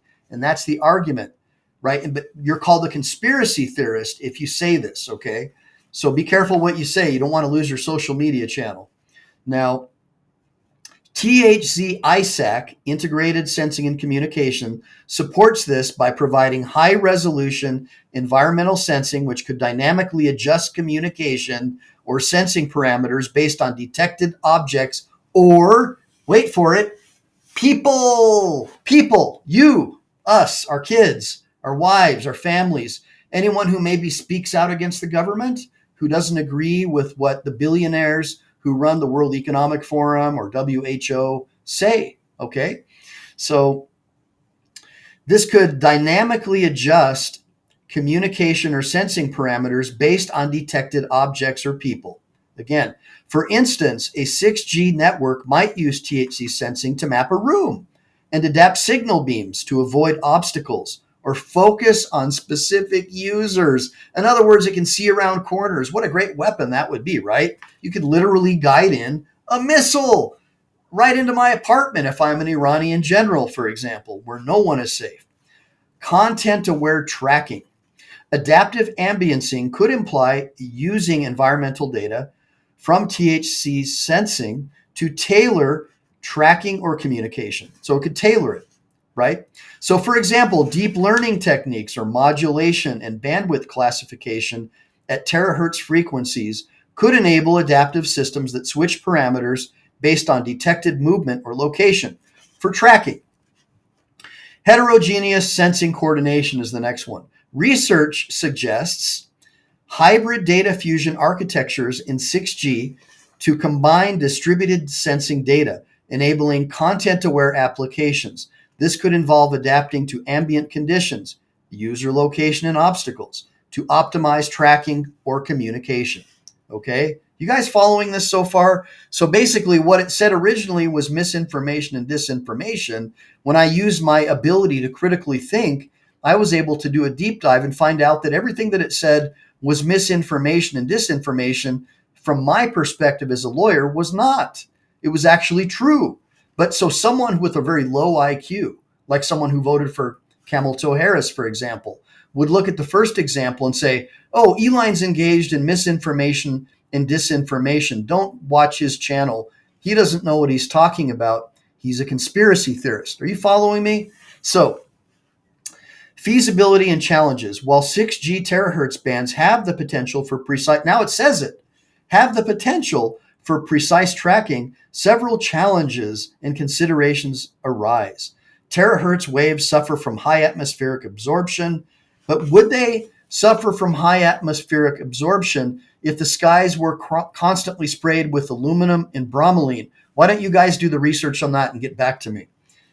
Okay, because we're not even allowed to talk about things like that, like the long dusty trails, right? We're not even allowed to talk about that. Okay, so allegedly this limits their range to tens of meters in the air, making them more suitable for indoor or short range scenarios. But if you're in a helicopter flying around in circles, or you're in an airplane flying low to the ground, what do you guys think? I think that makes it more like a Stingray, where you could do that.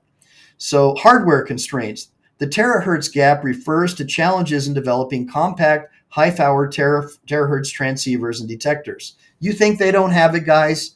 Trust me.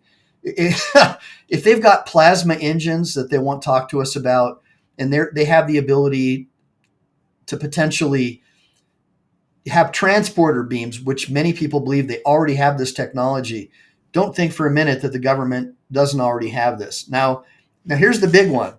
Advances in graphene. Here we go.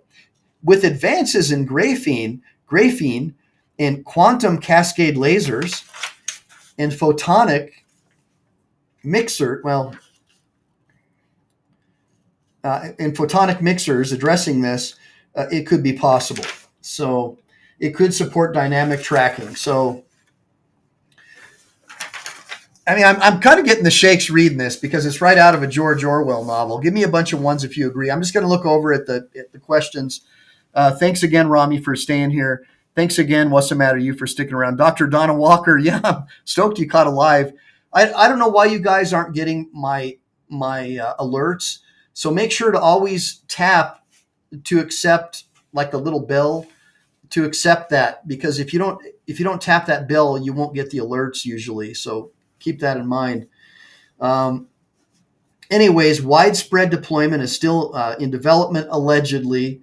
Now we're going to get into the privacy and ethics of doing all this stuff in a minute, but let's just watch a couple more videos so you guys can sort of see what I've been watching. And I mean, I'm just blown away at this stuff. Check this one out. 6G is coming in 2030. That's the public launch. But testing began years ago in controlled zones across Virginia, Osaka, and EU smart grids. And here's what they won't tell you. 6G doesn't connect your phone. It connects you. In 2023, DARPA and ATIS ran a closed pilot across federal buildings in Northern Virginia. The tech?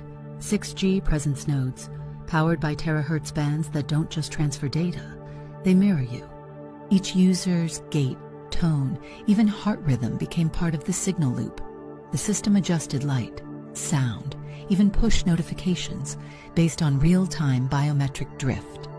It's called adaptive ambient sync, and it's not theory. In the Arlington test zone, over 200 participants unknowingly entered what the internal logs labeled a behavioral sync cluster. Result? 68% changed walking pace within 90 seconds.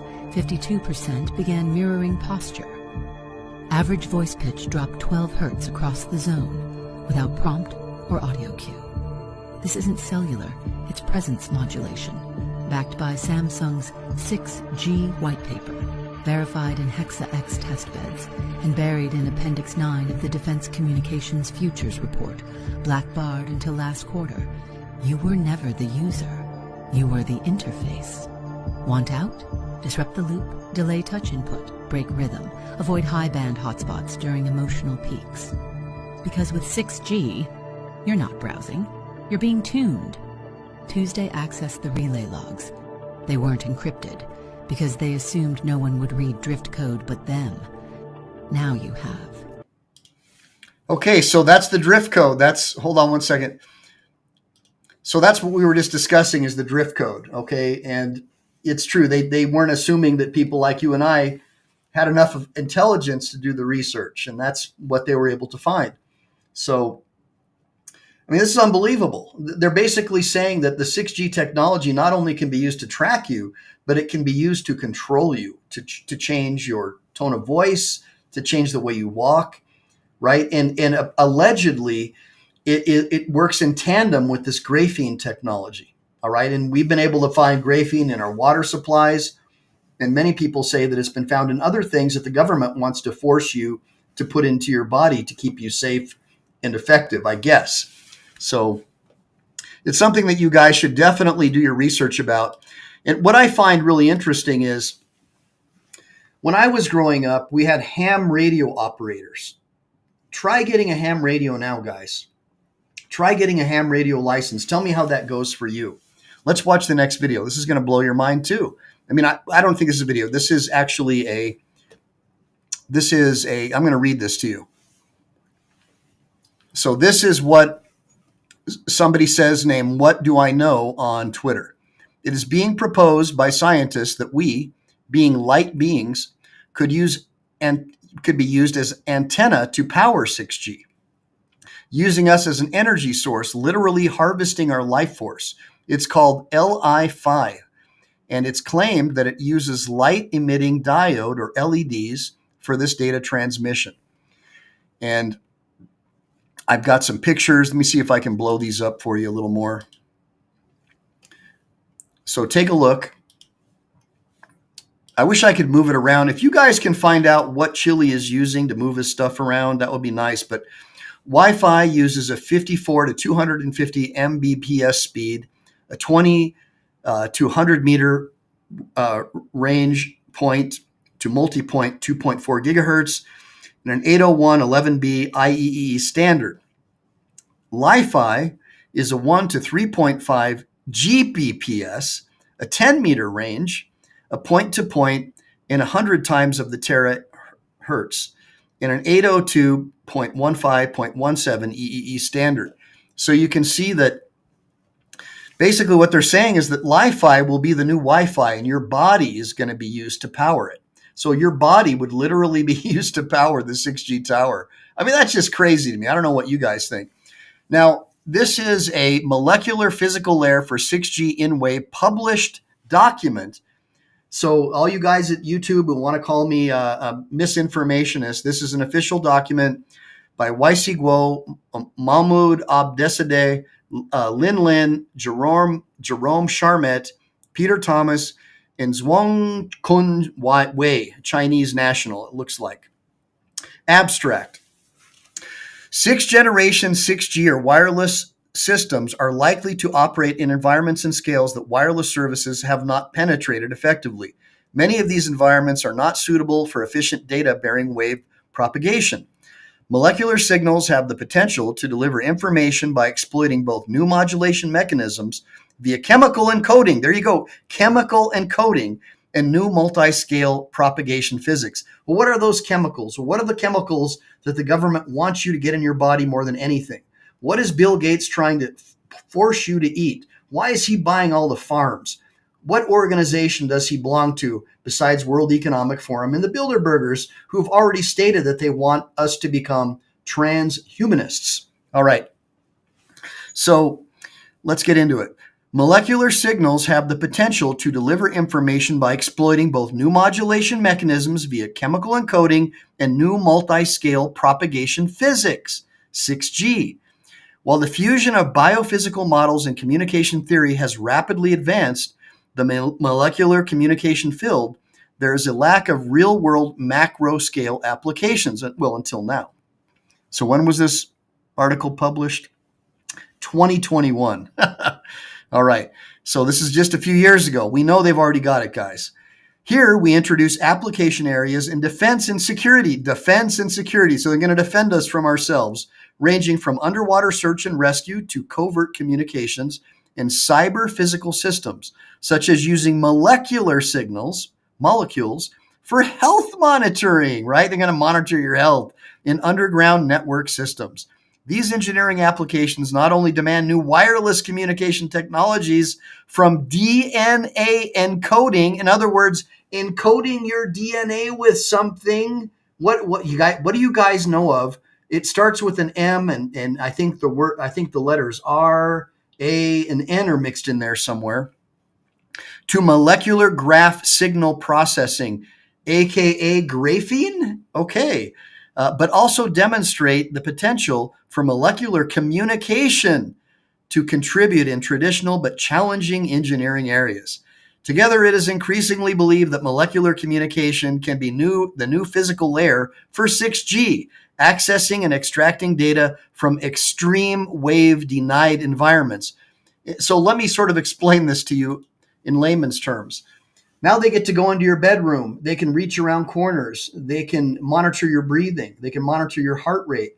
They can use predictive policing to see if you're a threat based upon maybe the tone of your voice or what you may have said, because we know already that your cell phone is used as a device to bug you. They hear your conversations and they collect them at the NSA. They already have all this stuff. They've already admitted that. So 6G would be an adjunct to be able to do that. Now, where do you think they got this stuff from, guys?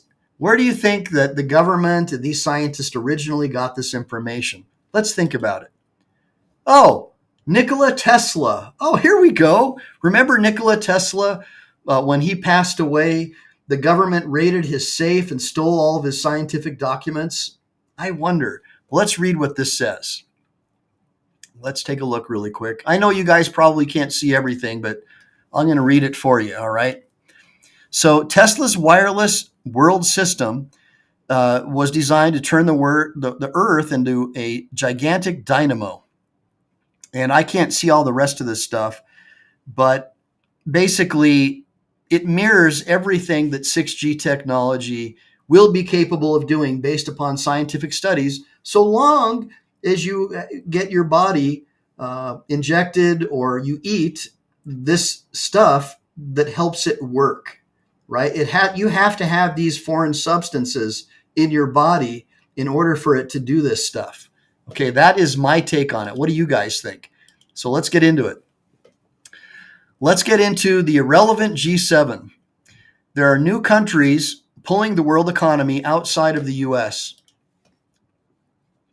Hold on. G6 countries are just as irrelevant in supporting the global growth. China's GDP has become so large that even 4 to 5% growth in China equals almost a quarter of global growth. Just think about it. India will contribute to more. So China is really the country that's pushing this technology. All right, take a look. And we know that Google helped China develop this surveillance system where they can basically shut down people's bank accounts. And we know that that was imported into Canada, and that Canada uses that against its own citizens today. And we know that the European Union desperately wants to use this technology already. All right. So let's take one more look here. Terahertz communication technology. All right. Terahertz communication technology is one of the key components of 6G, which Huawei, and by extension, Chinese military have already mastered. 1/3, it says. Nowhere to hide. Chinese scientists claim breakthrough in new tracking device. So that's it. So let's find out what this tracking device is all about, guys. You guys having fun? This is crazy. Scientists say they have achieved seamless, wide bandwidth, real-time monitoring and analysis of the electromagnetic spectrum. It covers a massive frequency range which picks up everything from amateur radio broadcasts to Elon Musk's Starlink satellites. And I don't want to pay to subscribe to this, but you guys can do your own research. Hold on a minute. Let me get myself back up here. So, I mean, there you have it, guys. Now, the only place that I think that you're going to be safe from this is in a third world country like maybe El Salvador. Especially when all these useful idiots, like these public school educated kids, do their research and all they find on AI is that anybody who says this is a conspiracy theorist and don't believe them, right? But if you're following my channel and you're a critical thinker, I'm hoping that at least I can get the word out to you and you can share this video. I would recommend recording this video as well, because the thought police probably don't want this kind of information out there, even though it's all true, publicly available stuff based on scientific studies. Obviously, this could throw a wrench in their demand for a worldwide 6G system, right? And I just want you guys to be aware of it, because if you don't want to be part of it and you can't get a ham radio license so you could communicate without being subjected to this, and if you refuse to take these things that they want to put in your body that makes it easier for them to control you and surveil and track you, you're probably going to have to move somewhere where that won't happen. They're even trying to make the Amish do this stuff. They're trying to shut down their dairy farms. I mean, this is like everything that my dad told me about in Revelations that was in the Bible is happening right now in real time, in my opinion. What do you guys think? So let's take a look. We're already thinking about maybe El Salvador is an option to get away from this stuff. I figure I'll be dead by the time they have 6G down there. I'm praying anyways. So let me just take a look at your questions. And again, guys, I appreciate the purchases of the memberships. I appreciate the super chats and all that stuff, because this is a donations only channel. I'm taking several hours of my day where I could be practicing law and working on a case for one of my clients, because I really, really, really am concerned about the state of this country and the world. And so having even 40 of you in here shows me that at least 40 people are enlightened enough to want to learn what's going on in this country. So let me just take a look here. The right stuff says you can just you can make a ham radio. Okay, I thought you had to have a license though to use it.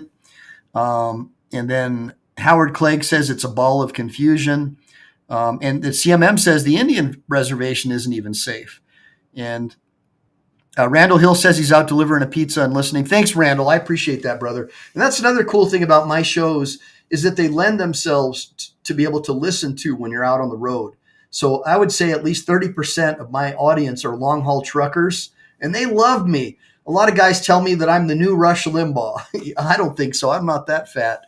But a lot of these truckers tell me I'm the new AM radio. By the way, George Soros now owns the vast majority of AM radio licenses in corporations that broadcast AM radio, according to the research that I've done. So if you listen to AM radio, you're just going to get propaganda, World Economic Forum propaganda, in my humble opinion. So let's see here. The right stuff says we have the First Amendment. That's all the license I need. Well, that might be true, but if you're drinking the water that has graphene in it, and these stories are true about the 6G technology, it appears that they'll have the ability to control the way you walk, the way you think, the way you behave. I mean, it's unbelievable. So now let's get into the legal aspects. All right? Because this is where I have a problem as a civil libertarian. Is it legal under the Fourth Amendment for the government to track us with adaptive ambiencing or Stingray technology? Is it even legal? Well, let's find out, okay? Because this is the best part. Make sure to share this with your friends, guys. We should have more people in here. This is crazy. The legality of government tracking using adaptive ambiencing and Stingray technologies, or cell site simulators, under the Fourth Amendment hinges on whether such actions constitute a search, and if so, whether they meet constitutional requirements. The Fourth Amendment protects against unreasonable searches and seizures, requiring warrants based on probable cause for searches infringing upon a reasonable expectation of privacy. So now I'm going to address whether or not Stingray or adaptive ambiencing is a violation. And I'm going to draw on relevant legal precedents, okay? And the available information that I can find. And it's not easy to find anymore, guys, because AI suppresses this. AI suppresses information that could educate you on the health problems and constitutional rights violations. That is the biggest problem that I have with this, okay? So here we go. Stingray devices or cell site simulators, they mimic cell phone towers to collect information. And we know that ambience. So I'm going to talk about Stingray first, okay? So the Supreme Court's decision in Carpenter versus United States established, and that's a 2018 case, established that individuals do have a reasonable expectation of privacy in their historic cell site location information, CSLI, okay? That's the acronym.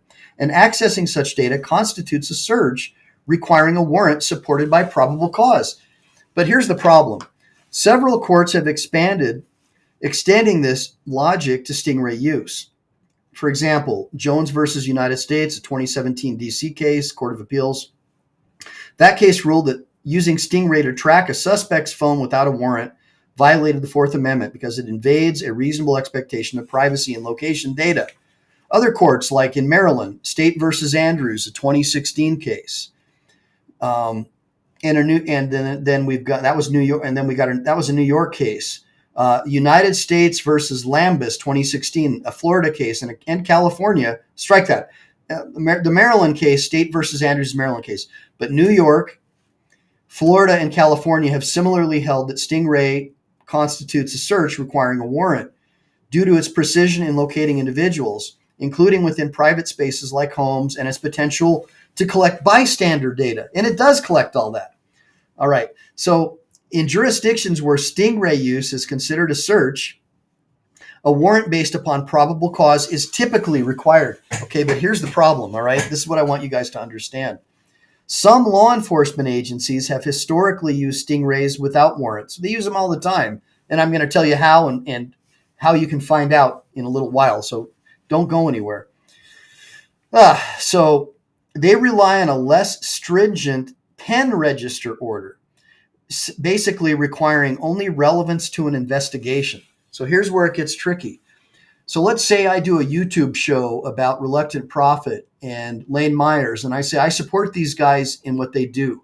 Well, now I just became connected to their investigation into Lane Myers. So now they can authorize what's called a pen register order, and they don't need court authorization to do that. So all the police have to do is lie and say it's a pen registration order. We saw these guys on YouTube supporting Lane Myers. Let's take it to the next level. This insurgency in Los Angeles, where you have illegal aliens trying to overthrow the United States government, being funded by the same people who are selling this technology to the government, mind you, as well as the Communist Chinese Party. We now know that the guy funding these riots, as well as George Soros and the California Democrat Party, are all involved in these companies like Palantir, and they're major donors, major stockholders. So I want you to use your head, use your brains. So now all they have to do is say, oh, well, it's a pen register investigation. We don't need a warrant. There you go. That's how they do it. So although Stingray use is considered a search and a warrant based on probable cause is typically required, again, the pen register order says no. Federal guidelines issued by the U.S. Department of Justice in 2015 do require federal agents to obtain warrants. This is crazy, man. For Stingray use in investigations, except in exigent circumstances or national security cases. Well, wouldn't someone engaging in an attempted overthrow of the United States government, like these insurgents in Los Angeles or Nevada or Texas, be enough? Of course it would. That's an exigent circumstance. Think about it. Don't be a useful idiot. Don't go to these riots. Don't even talk about them, because that might be enough for FISA to go ahead and authorize this based on exigent circumstances. All right.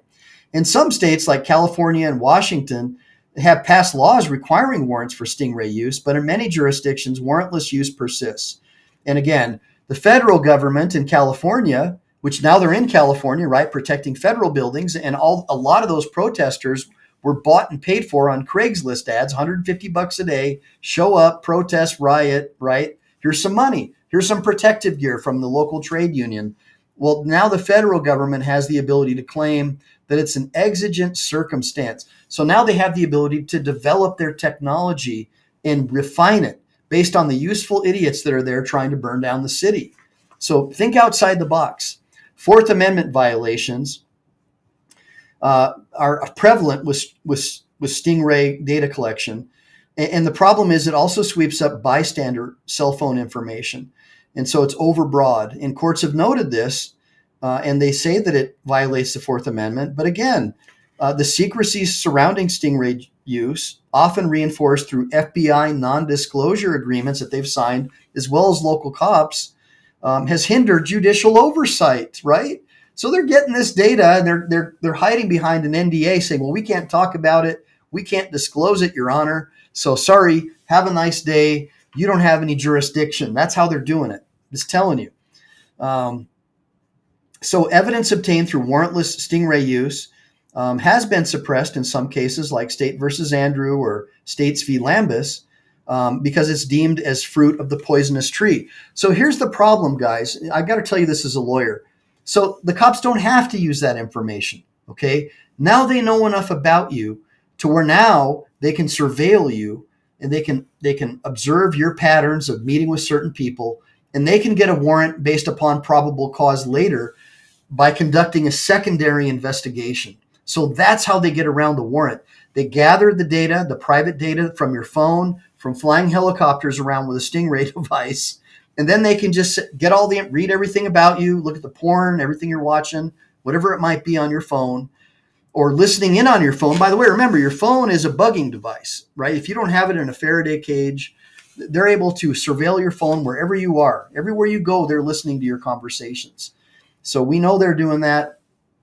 So now they have to do is listen to it and not introduce that as evidence. And then they don't have to worry about fruit of the poisonous tree. In other words, since it was obtained illegally, they can't use any of the fruits. So what do? They don't use any of the fruits. They do a new investigation and they surveil you doing other things, and then they get the warrant. You understand? Give me a bunch of ones if you guys understand so far how they're using this technology to circumvent your Fourth Amendment protections, which I believe still violates the spirit of the Fourth Amendment, okay? And again, I've got over 20 years as a lawyer. I've done appellate law, personal injury, civil rights. I've gotten people out of prison on life sentences, habeas. I mean, I've done a lot. So I'm really seasoned in this particular area of law. I know what they're doing. So there's no national consensus from the Supreme Court specifically addressing Stingray use, leaving a patchwork of state laws and court rulings. There's the Cell Site Simulator Warrant Act of 2021, which proposed a federal warrant requirement for Stingray use, but it died in the committee. Well, why wouldn't it? I mean, look at how rich Nancy Pelosi got. Check out what stock she owns. Palantir, maybe, right? And how is it that she made $250 million on $170,000 a year salary? Stock options. Well, they won't say that it's insider trading. And if you go to Wikipedia, it will say that you're a conspiracy theorist for saying that congressmen and senators, right, that congressmen and senators are insider trading. But when I have somebody donating money to me from Palantir, and I'm a congressman, and they walk into my office and they mention, hey, we're going live with a new product in a couple of weeks, might not be a bad idea for you to buy some stock options now. Well, the stock is still trading at $100 a share. We predict it's going to go to $500 to $600 a share. And then she exercises those stock options after she helps pass a bill to make sure that this technology is purchased by the United States government, for example. That's how they're getting rich. So why on earth would any of this stuff get passed as legislation? Start thinking like someone who didn't go to a public school. All right. That's the main problem, is the public school teachers are blithering idiots, say many, and they go to, Berkeley. They've got their safe spaces. They're all about DEI. White people are evil. And they're just, trans is great. Your son's really a girl. Just total craziness, right? So those are the people that are teaching our kids. There's no critical thinking going on in the classroom. So are they really going to teach your kids to even try to discover this information? All right. So in some cases, the courts have even upheld warrantless Stingray use under what's called the inevitable discovery doctrine. So this is another issue that they'll teach you in law school. So under the inevitable discovery doctrine, it basically says, even though we found this information during a warrantless search, we would have discovered it anyways. For example, it could have been in plain view or something like that. Or in this case, they'll say that it occurred in a public space and there was a lower expectation of privacy. So check out United States versus Patrick. It's a 2016 case. And by the way, who appoints these justices to the Supreme Court? I mean, Ketanji Brown Jackson, I think that's her name. Remember her? She's the one who said that she couldn't define the difference between a biological male and a biological female. Who makes money off of selling hormones in lifelong psychological treatment for kids who chopped off their body parts, who just outgrew the phase when they got older? Who do you think? The medical unions. Who donates money? And pharmaceutical companies. So who donates money to these congressmen? Who might be able to give them a tip about a new stock that's going to go live? And if they pass a law that says it's illegal for parents not to affirm the gender of their kids, what's that going to do to the stock value of a company that sells this technology or these hormones? It's going to go up. That's why you can't trust politicians, guys. Of course not. Why would you trust anything that the government is releasing about this? So now let's get into adaptive ambiancing and Fourth Amendment implications, because this is the one that I'm really concerned about, because they'll be able to use 6G towers now that are all over the place, right? They're even building 5Gs next to kindergartens, right? And we know that they're putting out. There was a case in France several years ago involving a 4G tower where this guy's cattle were all dying, and he blamed it on the 4G tower, and the court agreed that his cattle were dying because of the 4G tower. Imagine what this stuff is doing to your children with a big 4G tower next to their kindergarten. I mean, give me a break, man. In residential neighborhoods, come on, guys. We already have Starlink. Why do we need these 5G and 6G towers? Starlink can do the same thing, because they need this stuff. And so let's get into it. Adaptive ambiancing is not standard legal or technical term in the context of 6G terahertz technology, but we just discussed that it absolutely it can be integrated with 6G. That's the problem with artificial intelligence and AI. It's programmed by these billionaires who don't want you to know this information. So you've got to do deep dives and do the research. But I just discussed how it could be used in connection with DNA altering substances and graphene put into your bloodstream that can pass through your blood-brain barrier that you can't talk about on YouTube, or you'll have your channel canceled. So just think about that. So let's talk about the hypothetical mechanism and Fourth Amendment concerns. If adaptive ambiancing involves real-time tracking of individuals using advanced sensing, it would likely be considered a search under the Fourth Amendment. And basically everything that I just talked about with Stingray would be the same. It would involve the same stuff. They'll say it's fruit of the poisonous tree, could have been obtained another way anyways, or it would have inevitably been discovered. So the bottom line is, guys, if you have a cell phone or you have put some substances into your body that alter your DNA, or substances like graphene that can be activated by cell signals potentially, or electromagnetic signals, that will be enough for them to track you. So that, in a nutshell, is how it works. And whether you can argue that it's secret, that it's bystander data, but since it's an emerging technology and they can argue in a non-disclosure agreement that you're not allowed to find out about it, you're not going to get very far. So in conclusion, I don't think that you're going to have much luck. And I don't think that you should believe the establishment narrative. I don't think you should believe anything that you find on AI is being credible. And I think with YouTube, strike that. With Google and Yahoo going the way of the dinosaur and their search engine technology disappearing, the only way you're ever going to find data like this anymore is to build your own database. That's it. It's going to disappear because it's all going to be AI generated, which is information generated by people who are trying to make this technology normal and don't want the Fourth Amendment to apply to it. That's the bottom line, guys. That's it. Now, how can we avoid it? In closing, right now, at least for Stingray, and by the way, I have it on good authority from one of my clients who has been surveilled by these airplanes and helicopters that this particular technology has been tracking him. And how does he know this? Let me tell you how. They have detection apps for Android phones.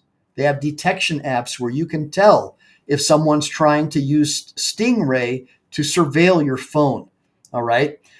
It's called an IMSI catcher, and it can analyze cellular network anomalies, but they require specific hardware like a Qualcomm chipset. Rooted devices are outdated. So here's a few options. Snoop Snitch. which is free on Google Play, which you don't even know if you can trust it because it's from Google, and they help communist China develop their surveillance technology. So can you trust it? That's the problem. But it's called Snoop Snitch. There's another one called Radio Sentinel. It's an armadillo phone, and it detects cellular attacks over 2G, 3G, 4G, and 5G, including IMSI catchers, silent SMS, and SS7 attacks. It automatically disconnects from suspicious networks. It's only available on the Armadillo phone, a privacy-focused device with modified Android. It requires purchasing an Armadillo phone, which is expensive and niche. It's not available for standard phones due to Google app restrictions. Yeah, I wonder why it's got a Google app restriction. Come on, guys. Where you get it? Armadillo phone website. And that's armadillophone.com. ARMADILLO phone.com.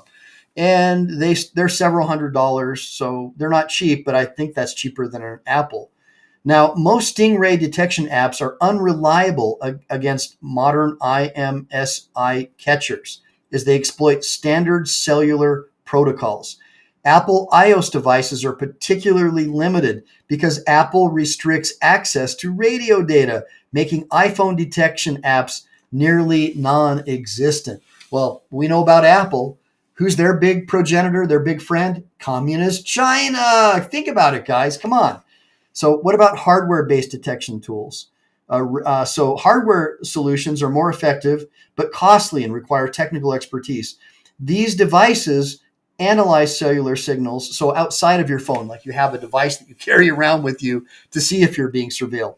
So Ray Hunter, through the Electronic Frontier Foundation, is an open source tool that runs on an Orbic mobile hotspot to detect cell site simulators by analyzing 4G cellular signals and mapping anomalies. Towers appearing or disappearing or broadcasting unusual signals. Orbic hotspots are available on Amazon or eBay for about $50 to $100. A computer like Mac or Linux is going to be required for setup. And technical know-how is going to be required for you to be able to install and interpret data. Limitations, it requires manual verification to confirm Stingrays, as anomalies may be legitimate towers, not a plug-and-play solution. It's a use at your own risk. The next one we have is, hold on, the next one that we have, sorry guys, I thought you guys could see me. The next one that we have is the Crocodile Hunter EFF project. And what that does is it's similar to Ray Hunter. It's an open source tool for detecting hailstorm, advanced 4G IMSI catchers. By decoding tower data and using trilateration to map suspicious signals. Requirements are hardware like a Blade RF, which is a software-defined radio, which is about $400 to $700. Compatible software and significant technical expertise. It's complex and it's not user-friendly. So it requires knowledge of local cell tower mappings to spot anomalies. And you can get that on GitHub. And that's around $400 to $700 for the Blade RF and additional hardware. So guys, that's pretty much what we're dealing with. And so with the 6G technology and the ambient, what did I call that again? This is so new to me, I don't even have it memorized yet, but I will soon. The adaptive ambiancing, that's like a whole new frontier. It's a whole new frontier.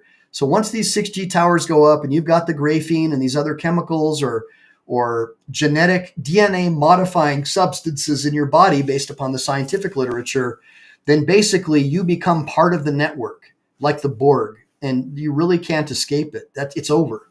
And you can argue all you want that they need to have a search warrant or whatever, but they'll be able to argue they have a non-disclosure agreement and they can't tell you, the judge, anything about it.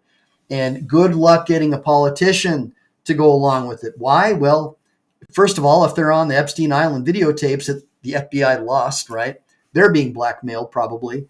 And if they're receiving insider stock tips and get rich like Nancy Pelosi, $250 million or more from stock trading, do you think a politician's going to help you pass a law that's going to protect your rights? Do you really?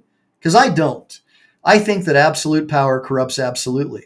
So I've tried to offer you the solutions to avoid tracking. I've given you the case law that talks about it. I've shown you the way the government gets around violating the Fourth Amendment. I don't really know what the answer is, guys, but I'm telling you right now that it's coming. And for me, the solution is to get off the cell phone completely or put it in a Faraday bag, which would be another answer for you. But with the 6G, and how do you get the graphene out of your body? How do you get the genetic DNA altering substances that people like Bill Gates want to put into your body out? I don't know that you can. I don't know that you can. Now, if anybody has any additional information you want to share with me, I mean, I've taken nicotine because I heard that that's a way to defeat some of this technology, but I just don't know. I'm terrified for my children. I don't know about you. The only thing that I can tell you is to homeschool your kids, try to get off the grid as much as you can, grow your own food, and test your water, check it for arsenic, for fluoride, which we now know is toxic to the human body and makes you stupid, but they've been putting that in our water. So you tell me, do you guys have any solutions for me? Let me look at some questions over here in the sidebar. Okay, so CMM says ivermectin for the nanobots. Okay, well, I do take that as well, but it's very difficult to get. We know that the government doesn't, and especially the pharmaceutical companies, don't want you to have access to it. So maybe you can tell us some ways to get it. Maybe Dr. Donna Walter has some solutions for us. Hey, Mr. Gold, I'm sorry that you joined the conversation late. This is definitely a video for you. But Mr. Gold, I just at the very end talked about some of the technologies about Stingray avoidance. And I gave off some brand names and stuff. And basically it looks like the only way you can use one on your phone is if it's an Android phone, and that anything for Apple isn't going to work. And that you basically would have to have a device that you carry around with you that can detect it, and kind of have to be an expert at it. If there's anything you want to throw, type it in for ideas for our friends to understand how this tracking technology works, at least Stingray, and how you could potentially at least be alerted if you're being snooped upon or surveilled. If you could throw that in there for me, I'd really appreciate it. Everybody give me a bunch of ones for Mr. Gold. We know that he was illegally surveilled in Arizona by airplanes, according to the Reluctant Prophet channel, and that they even have public records requests, and I'll do another video about that in the future, public records requests that absolutely verify this is true. So you can't accuse me of being a conspiracy theorist. This actually happened. So if Mr. Gold has any of that information for us, that would be great. Now, Tom Shaw says you can get ivermectin on eBay. Well, dude, I'm going to eBay as soon as I'm done with this show. I found that taking ivermectin with oxychloroquine killed my colds and flus within like a day and a half. That stuff, for me anyways, I found that it was amazing. And I was really blown away how the government tried to suppress all that information for the last 4 or 5 years. It blew me away. So that kind of scares you too, doesn't it? That the people who are supposed to be caring about us are trying to suppress information and say that it's a horse pill, right? Even though it's been approved for use in humans, I think, since 1996, and that it kills parasites, and it was considered to be a super drug by, I think, a Nobel laureate. But yet all you heard on CNN and PMSNBC, all channels, all news stations that were sponsored heavily by pharmaceutical companies, that it was this terrible stuff. And they changed the filters on the Joe Rogan images to make it look like he had some kind of jaundice or something. And he said the stuff worked great. So anybody who said, hey, this stuff works, was automatically shot down and made to look like they're a crazy person. And so many dumbasses fell for it, just like they're falling for going to these riots. Guys, they're using this technology they're using these riots and stuff to hone their technology so they can track you and arrest you. Be very careful about what you do from this point forward after watching this show. All right, so it won the Nobel Prize, says Justin Knighton. That's right. And Rami says it's mainly people that get sick from parasites, including things like cancer. That's what a lot of people say. So, yeah, man, I've heard that before. Howard Clegg, man, I'm so glad that you joined me today, bro. And so that's another thing. Like Howard Clegg, I think he's a federalist. I'm an anti-federalist. But the interesting thing is they're both American concepts. And so we're Americans first. And the beautiful thing about what I try to do is bring people together based on our differences, not our similarities. So that's another thing that I like about my channel that I think is much different than most of the channels out there. You're looked at as a pariah unless you go along with the canned narrative about how you're supposed to believe and behave. And so critical thinking is the order of the day for my channel. So let's see if I've got any other questions or anybody has any comments. Mr. Gold says, my dad taught me when I was a kid. He was a genuine scientist that fluoride has some benefit only with kids and only in limited form. But we should not be drinking it, and adults get no benefit from it. Okay, well, that's cool. Let's see here. And again, Mr. Gold, I didn't see if you provided a response, but if you can name some of this technology that helps people identify whether or not they're being surveilled by Stingray, if you're aware of it, please type it in for us, because I'd like to share that information with my audience. I want to get some too, because I was, in my opinion, followed all the way to the judo dojo the other day by a helicopter that kept circling around me. It was so weird because my wife kept looking at this helicopter going, I've never seen anything like this, honey. This helicopter has been following us all the way from Summerlin, circling our car. And I was like, wow, I didn't say anything because I didn't want to alarm her, but this is pretty wild, guys, because you guys know that I am somebody who supported Mr. Gold and Reluctant Prophet and Lane Myers through the Troubles. So it's shocking to me. And again, reasonable deductions can be drawn from circumstantial evidence that something is awry here. Okay, something foul is afoot. So let me see here. All right, guys, the Borg wins, says Howard Clegg. Okay, so I am getting pretty hungry. I hope you guys enjoyed the show today. I don't see anything. Okay, Mr. Gold says you can get it from Snoop Snitch. Hold on a minute. Let me really quickly get rid of this. Okay, so Mr. Gold says that you can run Snoop Snitch and other apps, but yeah, it needs to be an older version of Android. So that's another thing that I was trying to tell you guys is like all the new phones block you from being able to tell if you're being surveilled or not. Think about that. And think about how these phone companies lobby Congress, right? And so if Congress is going to help these phone companies maybe pass a new bill or help them, with their trade agreement, well, they've got to give something back too to their, right, CIA or whoever it is, NSA. So they may say, well, you've got to make your phone to where none of these detection apps work. So that's what I was trying to tell you guys. Like, don't believe anything these guys say. It's all hogwash. So Android phones and old phones, the new ones, the new ones block it. So there you go. That's just what I was trying to tell you guys. So yeah, I'm glad you joined me today, Rami. I'm wiped out, man. This is one of the longest shows that I've done. Guys, make sure to also click that notification bell for anything that you guys get from me so you get notifications. I've noticed over the last few weeks, the more I take these deep dives on government surveillance and things like this, that it seems like the algorithm is just making me disappear. As you guys know, many of my shows I've had thousands of viewers, thousands. So it strikes me as very odd that we've only had 37 viewers on this one, which is obviously one of the most important and educational shows about the Fourth Amendment and violation of our rights in the history of the Michael Ehline channel. So that's just shocking to me. So let's figure it out. Make sure to share this stuff with your friends. Share it to Twitter. Share it to YouTube.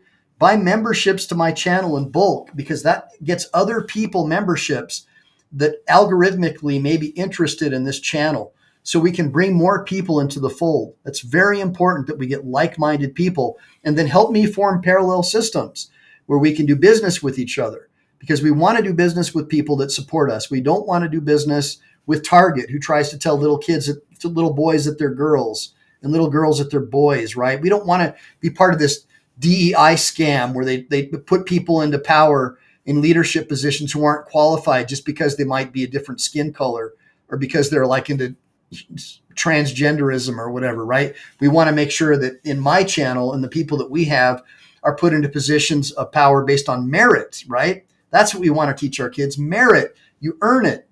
DEI didn't earn it, right? So help me do that, guys. Help me get people involved in the Ask Michael Ehline channel. That would mean a lot to me. I'm trying to build something that can help people like you and I sort of peel back the layers of the onion. So again, this was a long show. I'm tired. And then Dr. Donna's got to go. Yeah, we will, Dr. Donna. Thanks for joining me today. I'm with you, Howard Clegg. He's not into the Hamiltonian crap. Okay, that's cool, brother. I got you. Well, I'm a Jeffersonian, so that's where I'm at. I believe in maximum states' rights and a very, very small federal government, because look what happened to us. We became just almost like the United Kingdom is today, flooding our country with people with low IQs who are easily influenced by maybe a welfare check or a free cell phone, who are going to vote based upon who's giving them free stuff. And that's not what we want in this country. We want people to vote based upon less government means more freedom. We want people who work for a living, who don't want subsidies from the government, because once you're on the government teat, you're going to vote for the guy who gives you free stuff. Give me a bunch of ones if you agree. Now, with that being said, guys, I'm going to hit it. Make sure to like and subscribe. Make sure to save, because we never know when the thought police are going to take down this channel. Semper Fi,